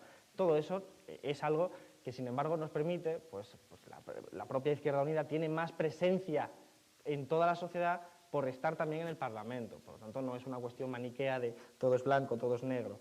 Y tiene que ver con los medios de comunicación. Quizás, probablemente, de los tres que estamos aquí, quien mejor sepa responder esa pregunta o con más precisión es Olga. No es que te quiera dar la palabra, si la quieres, pues lo dices tú. Pero creo que tiene mucho que ver, porque la gente forma su conciencia también a través de los medios de comunicación. Pero, ojo, los experimentos sociales, por decirlo de esta forma, las experiencias latinoamericanas también demuestran que se construye pueblo teniendo a todos los medios de comunicación en contra e incluso boicoteándolo de una forma violenta. Los medios de comunicación influyen, pero aunque nos están dando dosis de neoliberalismo absoluto continuamente, dosis de meritocracia, de individualismo, que nos venden que te exilias como una aventura, que ese es el discurso que nos están inoculando, porque no son medios de comunicación, no dejan de ser propiedad privada y por lo tanto sujeta a los accionistas y no dejan de ser en última instancia medios de propaganda. A pesar de todo eso, las encuestas que hablan de valores y principios de la sociedad española, al final la gente, incluso los votantes del PP, son fieles, aférrimos del sistema público de pensiones, del sistema público de sanidad y de otra serie de disposiciones que se han ido construyendo en el día a día al margen incluso de la propia publicidad. En ese sentido, alguien hablaba también de Izquierda Unida. Aparte de la mención que yo hacía referencia, y Izquierda Unida, nadie se le escapa, es una familia muy heterogénea y con diferentes escenarios, y yo siempre he mantenido la misma visión. Izquierda Unida pues tiene miembros, o que han sido miembros, que han hecho actividades probablemente delictivas, y por lo menos inmorales. Bien, nunca mejor dicho. Pero realmente lo que yo creo es que cualquier persona que haya hecho eso, para mí no es un compañero, para mí es un ladrón, no un compañero, aunque se disfracen las siglas, porque yo a las siglas no le otorgo un poder divino, le otorgo un instrumento, es un procedimiento, y por lo tanto lo que me interesa es el fin. Entonces, yo no creo que uno de los errores que al final se pagan con la sensación que tiene la gente es que hay corporativismo. Si es de mi equipo, que es también de un símil futbolístico. Si es de, aunque uno vea la patada de Cristiano Ronaldo a Messi, que lo vea 200 veces la repetición, seguirá manteniendo un hooliganismo en torno a su favorito. Pues así no puede ser la política. La política noble no tiene que entender de esas cuestiones, sino de la cuestión que tiene que ver con los principios y los valores que subyacen. Por eso, yo conozco muchas experiencias de presupuestos participativos puestas por Izquierda Unida que han sido maravillosas y otras que han sido un desastre. Por ejemplo, tenemos en Cuevas de San Marcos, en Málaga, hay un montón de provincias donde se han puesto. Suelen, en la provincia de Málaga, soy de allí, o sea que no hay discusión posible. La cuestión es que tienen que ver, normalmente, pues que son municipios pequeños, que son más fáciles. También he visto una cosa. También he visto que a veces el Ayuntamiento de Málaga, por ejemplo, ha utilizado el concepto de presupuestos participativos del Partido Popular para vender una consulta que ni siquiera es vinculante. Y también he visto que a veces se han puesto mecanismos y que de la otra parte no ha habido tampoco mucho interés, porque tiene que ver con lo que decía Pablo, creo, de concienciación popular en torno a lo que es la política. Y me va a pasar como Rajoy, que no entiendo mi letra. Con las posibles propuestas, creo que estamos en un estadio en el que debemos, y en eso comparto lo que decía Pablo, politizarnos, en el sentido noble de la palabra, hablar de política. A mí hay gente que muchas veces en la charla me dice, Alberto, ¿y cuál es la hoja de ruta? Y yo no tengo la hoja de ruta. Yo tengo mis principios, mis valores, mis ideas, y las pongo en común y las debatimos, honestamente y rigurosamente, en la medida de lo posible, pero no tenemos propuestas de aquí está, firme, porque así no debe funcionar la izquierda, así funciona la Iglesia, pero no la izquierda como principio político. Entonces creo que iniciar estos debates son muy sanos. De hecho, creo que el 15M, una de sus virtudes fue iniciar este debate o recuperar este debate y ponerlo encima de la mesa, y probablemente sin él pues no estaríamos en el estadio que estamos actualmente. Por lo tanto, algo que parece tan poco ambicioso como incitar a los debates e incitar a la gente a la participación puede ser verdaderamente revolucionario. Yo, desde luego, no voy a esperar que nadie me traiga un manifiesto comunista en el sentido de una idea ya cerrada para aplicar, ni mucho menos. Creo que forma parte de hacer debates colectivos permanentemente. Creo que van más por ahí las líneas. Puedo estar equivocado, naturalmente, pero es lo que yo opino. Muchas gracias, Alberto.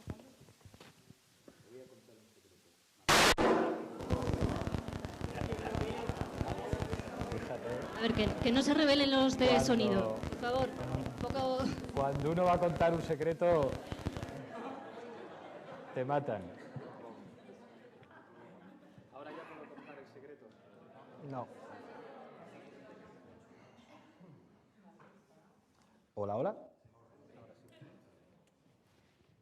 Es que en realidad me da miedo que lo escuchen el comando Rubalcaba.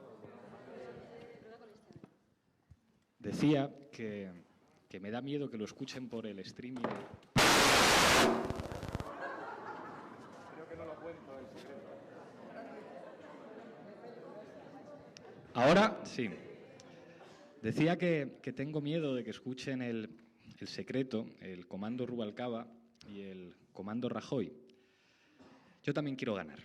Y tengo la derrota tatuada en mi ADN. A mi tío abuelo le fusilaron, a mi abuelo le condenaron a muerte y estuvo 5 años en la cárcel, mi padre estuvo en la cárcel, mis abuelas conocieron la humillación de los derrotados en una guerra civil, mi madre militó en la clandestinidad y, pues bueno, y mi primera experiencia de socialización política siendo un crío era las manifestaciones de la OTAN. La última vez, ¿no?, que en este país la izquierda pensó que podía ganar. Y a mí me molesta enormemente perder, no lo soporto, ni a las chapas me gusta perder. Y llevo muchos años con algunos compañeros que nos estamos dedicando, básicamente toda nuestra actividad política se ha dedicado a pensar cómo podemos ganar.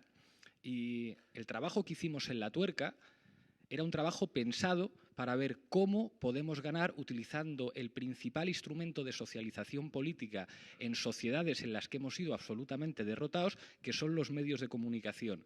Mi presencia en los medios de masas, las cosas que digo, cómo lo digo, son muchísimas horas de trabajo con compañeros pensadas para cómo movernos en un terreno absolutamente hostil en el que la derrota ideológica e incluso física de los que venimos de la izquierda es total.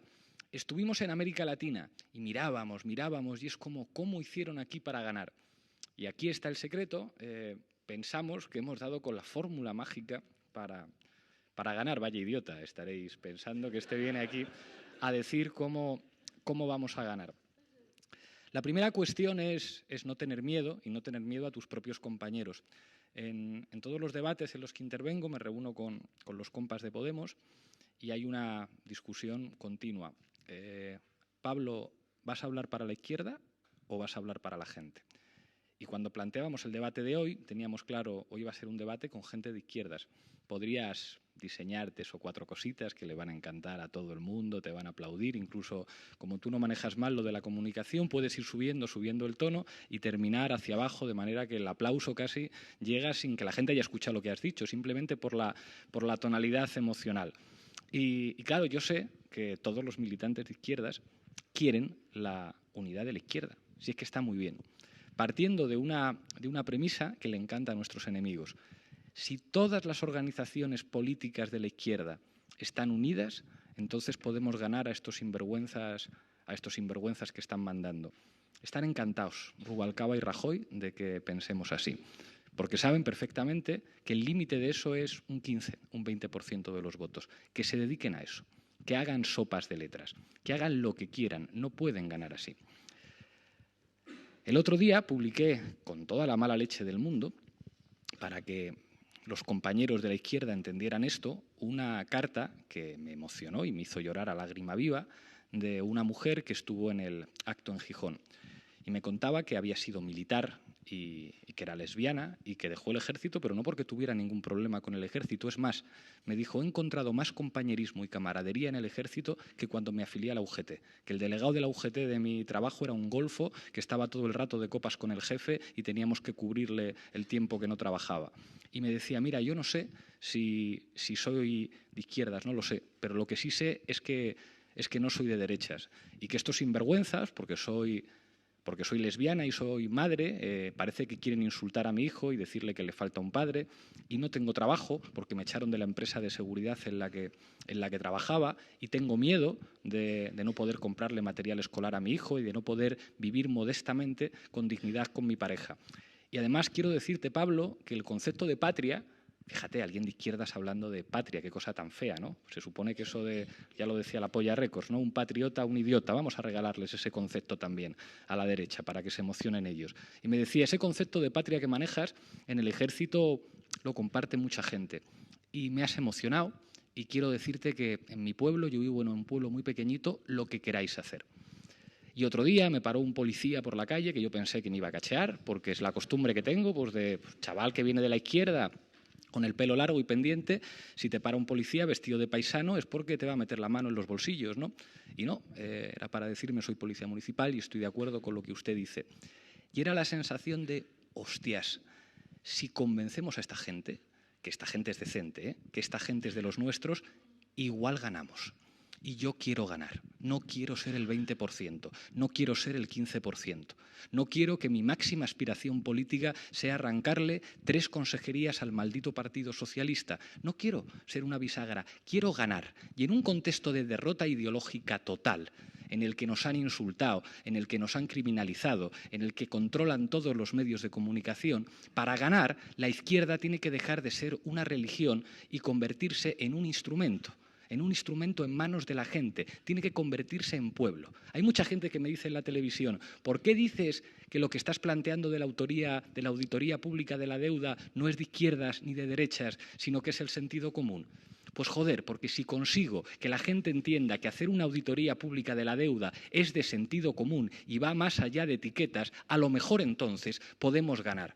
Y yo sé que a la gente de izquierdas nos jode, nos gustan nuestros símbolos, nos gustan nuestros himnos, nos gusta vernos todos juntos. Estamos convencidos que juntando 4 siglas en un cartel eso supone que vamos a ganar. ¿Y qué va? ¿Y qué va? ¿Y qué va? Tiene que ver con otra cosa, tiene que ver con la rabia de la gente, tiene que ver con la ilusión de la gente, tiene que ver con llegar a gente que de otra manera nos vería como marcianos, porque nos han derrotado.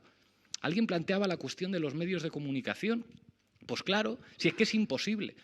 Un demócrata, ¿qué tendría que decir? Si el derecho a la información es un derecho, no puede ser que los principales medios de comunicación de este país estén en manos de multimillonarios y que la información, que se supone que debería ser un derecho, esté en manos de multimillonarios. Si un día el señor Lara o el señor Basile llaman por teléfono, yo no volveré a ir jamás a un medio de comunicación privado. Basta que descuelguen un teléfono, por la misma razón que nunca me llaman a la pública. Una vez me llamaron a Televisión Española, todos los tuiteros de la derecha dijeron qué escándalo que la televisión pública traiga a este tipo y nunca más me volvieron a llevar a la televisión pública a pesar de que la audiencia funcionó. Entonces, ¿qué es lo que tendríamos que hacer los demócratas? Pues la democracia es quitar el poder a quien lo acapara y repartirlo entre todo el mundo. Y esto lo puede entender, cualquiera. Pero en este momento, con el nivel de derrota, cuando todo el poder lo tienen ellos, a veces me parece que deberíamos dejarnos de mirarnos el ombligo. No somos el ombligo del mundo. El 15M mandó un maldito mensaje, en primer lugar, a la izquierda. Y hubo gente de izquierdas y sin los medios de comunicación, un mensaje que alguna gente de la izquierda se lo tomó mal. Yo recuerdo a dirigentes de izquierdas diciendo, no, es que yo llevo indignado 30 años, van a venir estos niños a contarme a mí lo que es la indignación. Y es como ya, pero es que tú no juntaste a cientos de miles de personas en la Puerta del Sol, no los juntamos la izquierda. ¿Por qué no tratamos de entender que la mayor movilización que se ha producido en este país, precisamente desde el referéndum de la OTAN, no ha tenido que ver con una decisión política de las organizaciones de izquierdas y que eso ha servido para cambiar la agenda política de este país, para poner la reivindicación de la democracia en primer lugar? ¿Eso revela nuestra fuerza? No, revela nuestra maldita debilidad, como el hecho de que tenga que dar un paso adelante un tipo con melena que discute en la televisión con Maruenda. ¿Eso es normal? Claro que no es normal. Si estuvieran organizadas los sindicatos, las organizaciones sociales, no harían falta cosas como estas, que alguien se tenga que indignar en su casa y alegrarse cuando ve por fin a alguien diciéndole 4 verdades a la cara a los que llevan 30 años teniendo el monopolio de la palabra en los medios de comunicación. Pero el problema es que en los momentos de derrota, para que no te derroten otra vez, a veces hay que mirar y decir, podemos ser mayoría, es que podemos serlo, es que la palabra democracia, la palabra libertad, la palabra igualdad, la palabra decencia, los derechos humanos implican un radicalismo en estos momentos que provoca por parte de nuestros enemigos la criminalización, y con eso sí podemos ser mayorías. Yo estoy deseando que se me acerquen señoras que digan, y ocurre, y eso me emociona un montón, yo voté al PP, pero me parece que en lo que dices tienes razón. Entonces empiezas a decir, hostias, a lo mejor sí que podemos ganar.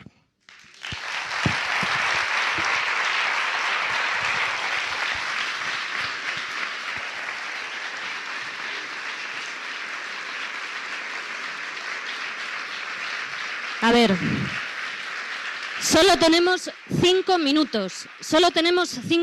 Hay una pregunta aquí que estaba pedida de antes, otra aquí, y vamos a dar una ahí, que es la tercera que la ha pedido. Me encantaría dárselo al resto, pero realmente no podemos porque tenemos que chapar, que esto tiene un límite de horario. El primero es el caballero de la visera, de la gorra.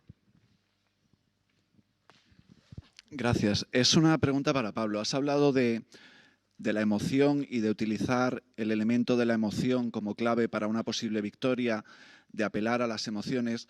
A mí me despierta mucho recelo, sinceramente. Y quiero preguntar, ¿cómo evitarías que ese elemento, que si potenciamos el elemento del uso de la emoción en política en lugar de una razón argumentada, pueda ser utilizado por quien yo creo que lo utiliza mucho mejor, que es la extrema derecha? Es decir, emoción, por ejemplo, creamos miedo al diferente, al inmigrante, a cualquiera. Si hacemos que la gente responda políticamente a la emoción, ¿cómo vas a evitar que el día de mañana, igual que hoy te responden a ti, mañana respondan a la extrema derecha?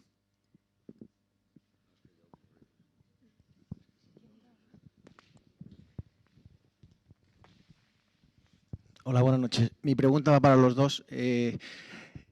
Escuchando un poco vuestra charla de hoy, hay una cosa que ha quedado clara, que es que estamos secuestrados por una oligarquía, ¿no?, europea, y eso que es una cosa que es evidente. Estamos, a partir del Tratado de Maastricht y del Pacto del Euro, nos han encadenado, ¿no? Y entonces me gustaría saber si el paso para salir de esa, para liberarnos, pasa por salir de Europa y volver un poco a las antiguas pesetas, que yo creo que puede ser un paso, pero bueno, me gustaría que me contestarais.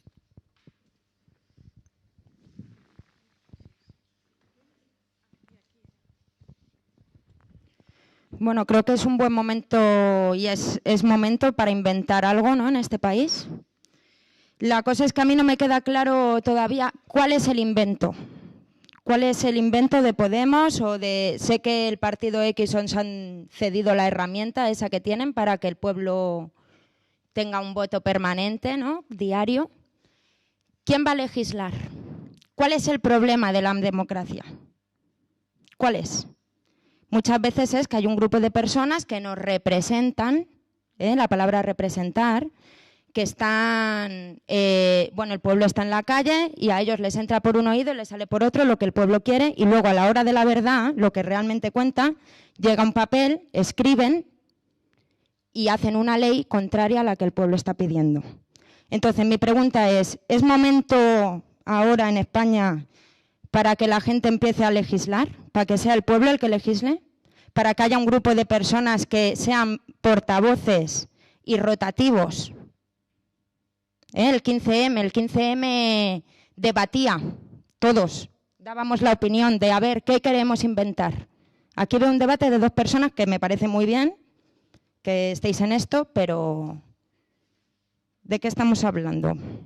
Y luego otra cosa que al partido X le dije es, ¿os habéis planteado la idea de cobrar 620 euros cuando lleguéis al poder, al gobierno, porque el poder está en el pueblo? En solidaridad con los obreros y como una medida de ponerles la cara colorada a los otros y de decir, vale, un minuto, 620 euros para decir, como promesa vamos a subir este salario mínimo de mierda. Os lo habéis planteado y para ponerle la cara colorada a los otros y para decir, no venimos aquí a buscar un trabajo, venimos por algo más serio, para cambiar otras cosas, no a buscar curro. Entonces quiero saber cuál es el invento.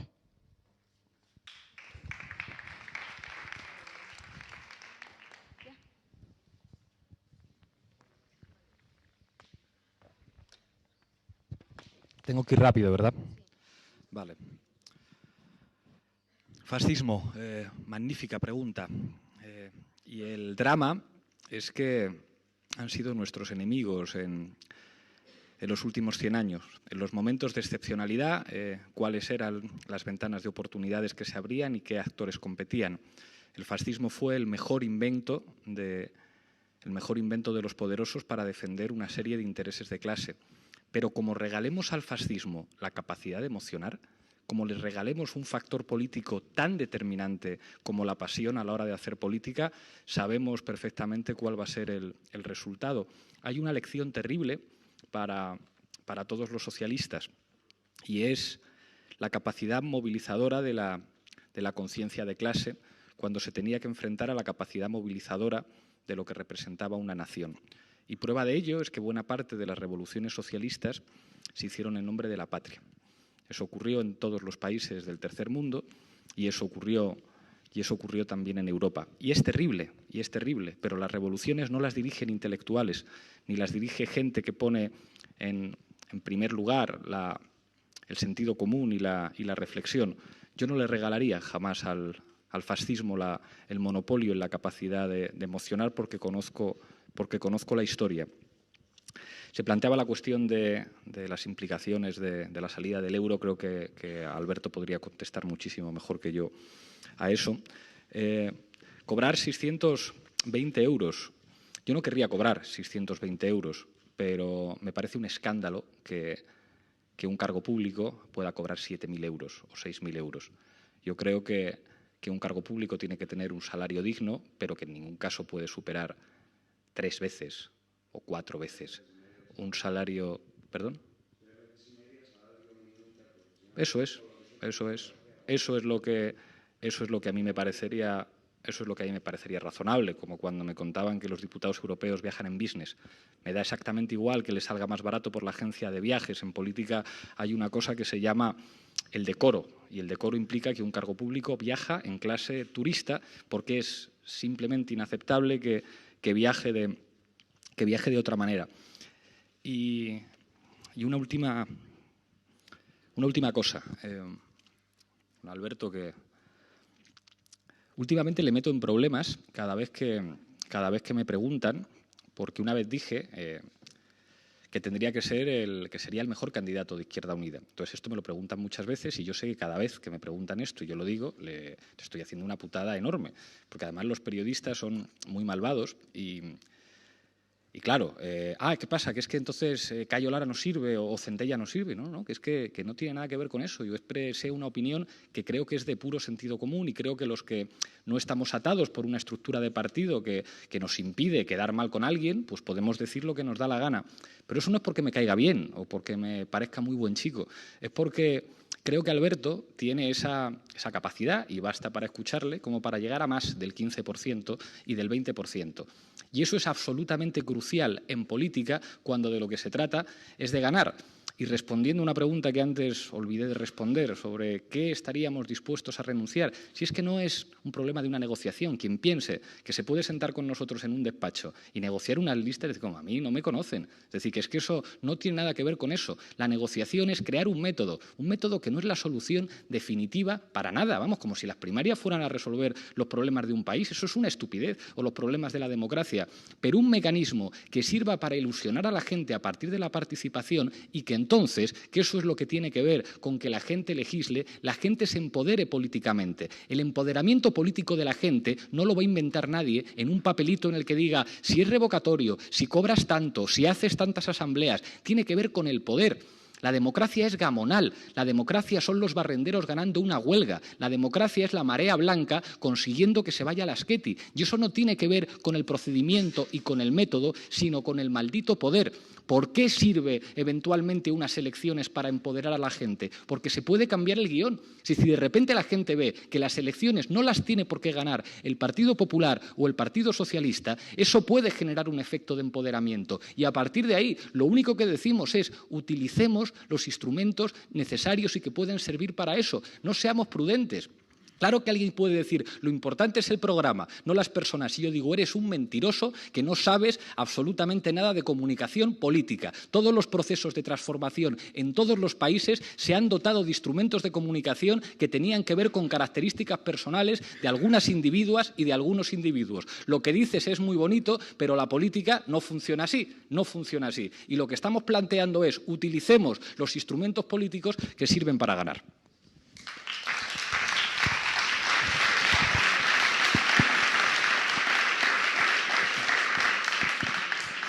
Bueno, de verdad muy breve, porque la cuestión que refería al euro requiere pues varias horas de tratamiento, digamos, riguroso de una cuestión que es importante. No es lo mismo Europa que la zona euro, que es lo que sería, simplificándolo mucho y a riesgo de que evidentemente quede simplificado, se trata de que el euro es una camisa de fuerzas.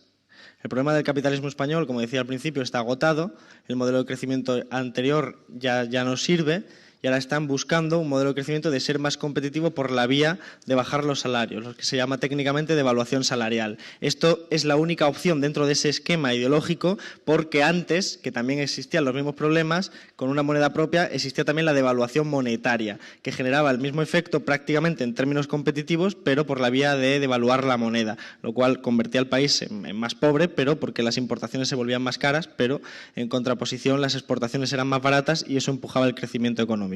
En cualquier caso, el euro es una moneda. Por lo tanto, el euro puede ser una camisa de fuerza, que lo es, pero no es el problema real. El problema real tiene que ver con el carácter periférico de la economía española, la distribución internacional del trabajo que le ha tocado a España, Portugal, Grecia, dentro de la Unión Europea y aún dentro del Estado, digamos, del planeta, políticamente hablando. Y ese es el verdadero problema. El verdadero problema es la desindustrialización en España, la desigualdad de la renta, la desigualdad de la riqueza, la estructura productiva como se ha quedado, muy volátil, muy dependiente, pues que cuando España entra a la Unión Europea en el 86, pues se le dice, vamos a ver, ventajas comparativas, que es una teoría dentro de teoría económica, que quiere decir algo así como cada país que haga lo que mejor sepa hacer. Bueno, las industrias de alto valor añadido ya estaban en Alemania, pues a España le tocaba hacer otra cosa. ¿Qué tenía? Sol, playa, pues ya está claro, un país de camarero, sin ningún tipo de carácter peyorativo, pero se trata de sectores de menor valor añadido y, bueno, artificialmente o virtualmente se puede mantener una apariencia, como decía al principio Pablo, recurriendo al crédito, recurriendo a salidas, digamos, que postergan esa situación real, y la situación real es esa. Por lo tanto, el euro es un mediador que agudiza. ¿Y cuál sería la solución? Yo creo que lo que hay que hacer es invertir el chantaje a la troika. Decirle a la troika, vamos a ver, la troika tiene negocios, es decir, la troika, en tanto que representación política de los intereses económicos de Alemania, financieros, tienen negocios en España, tienen deuda en España, privada y pública. Se trata de decirle, vamos a ver, pues un poco lo que hizo algunos países de América Latina. Ustedes o cobran el 20% o no cobran nada, elijan. Claro, eso solo lo puedes hacer cuando tienes a tu pueblo detrás, porque si no, no tienes nada que hacer. Esa es la idea. Y sobre el euro a veces se presenta gráficamente una idea, y es, no es lo mismo no subirse a un avión que una vez estás subido a 50.000 pies, lanzarte sin paracaídas. Eso tiene que ver también con los elementos rigurosos que pasarían si uno propone salir del euro, que tienen que ver con lo del fascismo. Si es la izquierda la que sale del euro y levanta la bandera del euro, incluso los defensores de salir del euro mañana mismo, que es un elemento digamos, impulsivo, emocional, en el sentido de, claro, todo el mundo está frustrado y hay que culpar a alguien, y a veces pues, nos lleva a culpar directamente a lo que vemos más claro, el euro. Claro, ¿eso qué ocurre? Si tú levantas la bandera de querer salir del euro y tienes que someterte a 3, 4, 5 años por lo menos, de ajustes brutales de salario y de condiciones de vida, de déficit de importaciones que no vas a poder, pues, ¿cómo le explicas tú a la gente que tienen que esperar 5 años hasta que tú hayas conseguido reactivar todo eso? Claro, depende del autor, hay quien dice 20 años, pero ¿cómo asumes políticamente que tú le has pedido a la gente que 20 años de sacrificio? Cuidado, porque eso es abrir la puerta a que eso lo canaliza más la extrema derecha que una izquierda. ¿Cuál es mi opción personal? Creo que es más fácil juntar las fuerzas e invertir el chantaje, y si te echan del euro, si finalmente te echan del euro, que te echen del euro, pero que sean ellos. ¿Para qué le vas a hacer tú el trabajo a ellos, ¿no? Y finalmente una cuestión muy breve, de verdad, sobre lo de las emociones, que me sumo, pero creo que no es un debate de dicotomía entre razón y emoción, los dos elementos importan.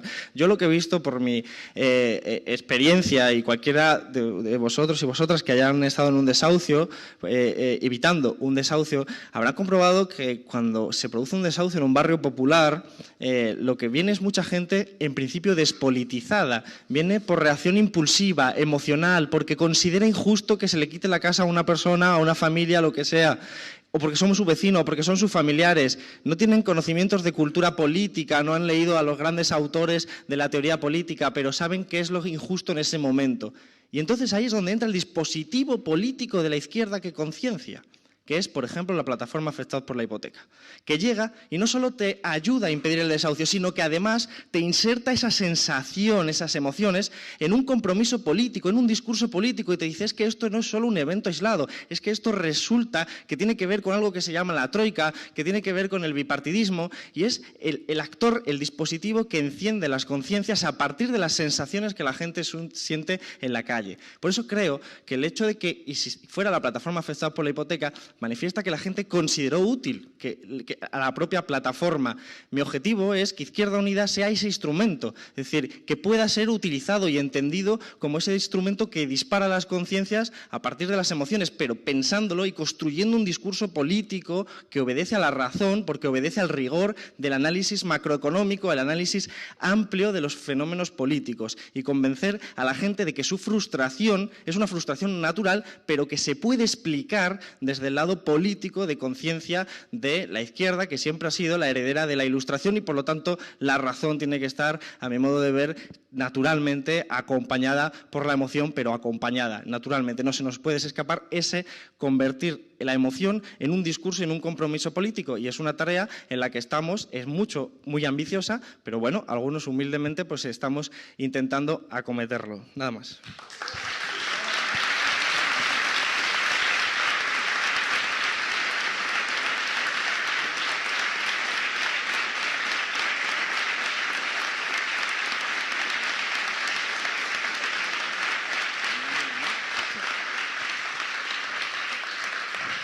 Muchísimas gracias a Alberto Garzón y a Pablo Iglesias por estar aquí. Han sido 2 horas de charla muy interesante, gracias a vosotras y a vosotros.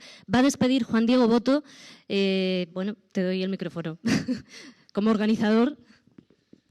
Nada, muchas gracias a Pablo, muchas gracias a Alberto, muchas gracias a Olga, muchas gracias a todos y todas por venir. A mí sí que me emociona particularmente, y sé que esto es algo que comparto con los veteranos del lugar, con Juan, con Vicente, con Petra, con Alfonso, no tan veterano, ver un teatro donde se hable de política. A mí particularmente me emociona que hayan accedido a que sea este el ámbito, un teatro donde podamos hablar de política, donde podamos hablar del futuro. Me emociona, yo también quiero ganar. No sé si el streaming sigue funcionando, yo también estoy hasta los huevos de perder.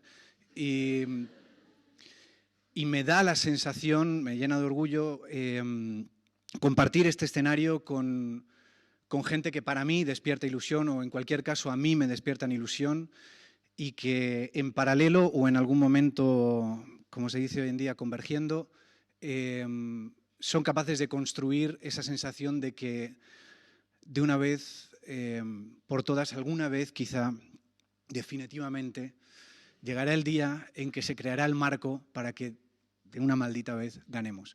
Muchas gracias a todos y todas por venir. Invitaros invitaros a ver la función que tenemos en cartel, ejecución hipotecaria, y también seguimos insistiendo en dar valor a la palabra. El próximo día 12 hacemos un homenaje a un poeta que yo he admirado toda mi vida, que se llama Juan Gelman, poeta argentino que fue muy militante y un gran poeta, y le haremos un homenaje aquí en este escenario. Muchísimas gracias, de verdad.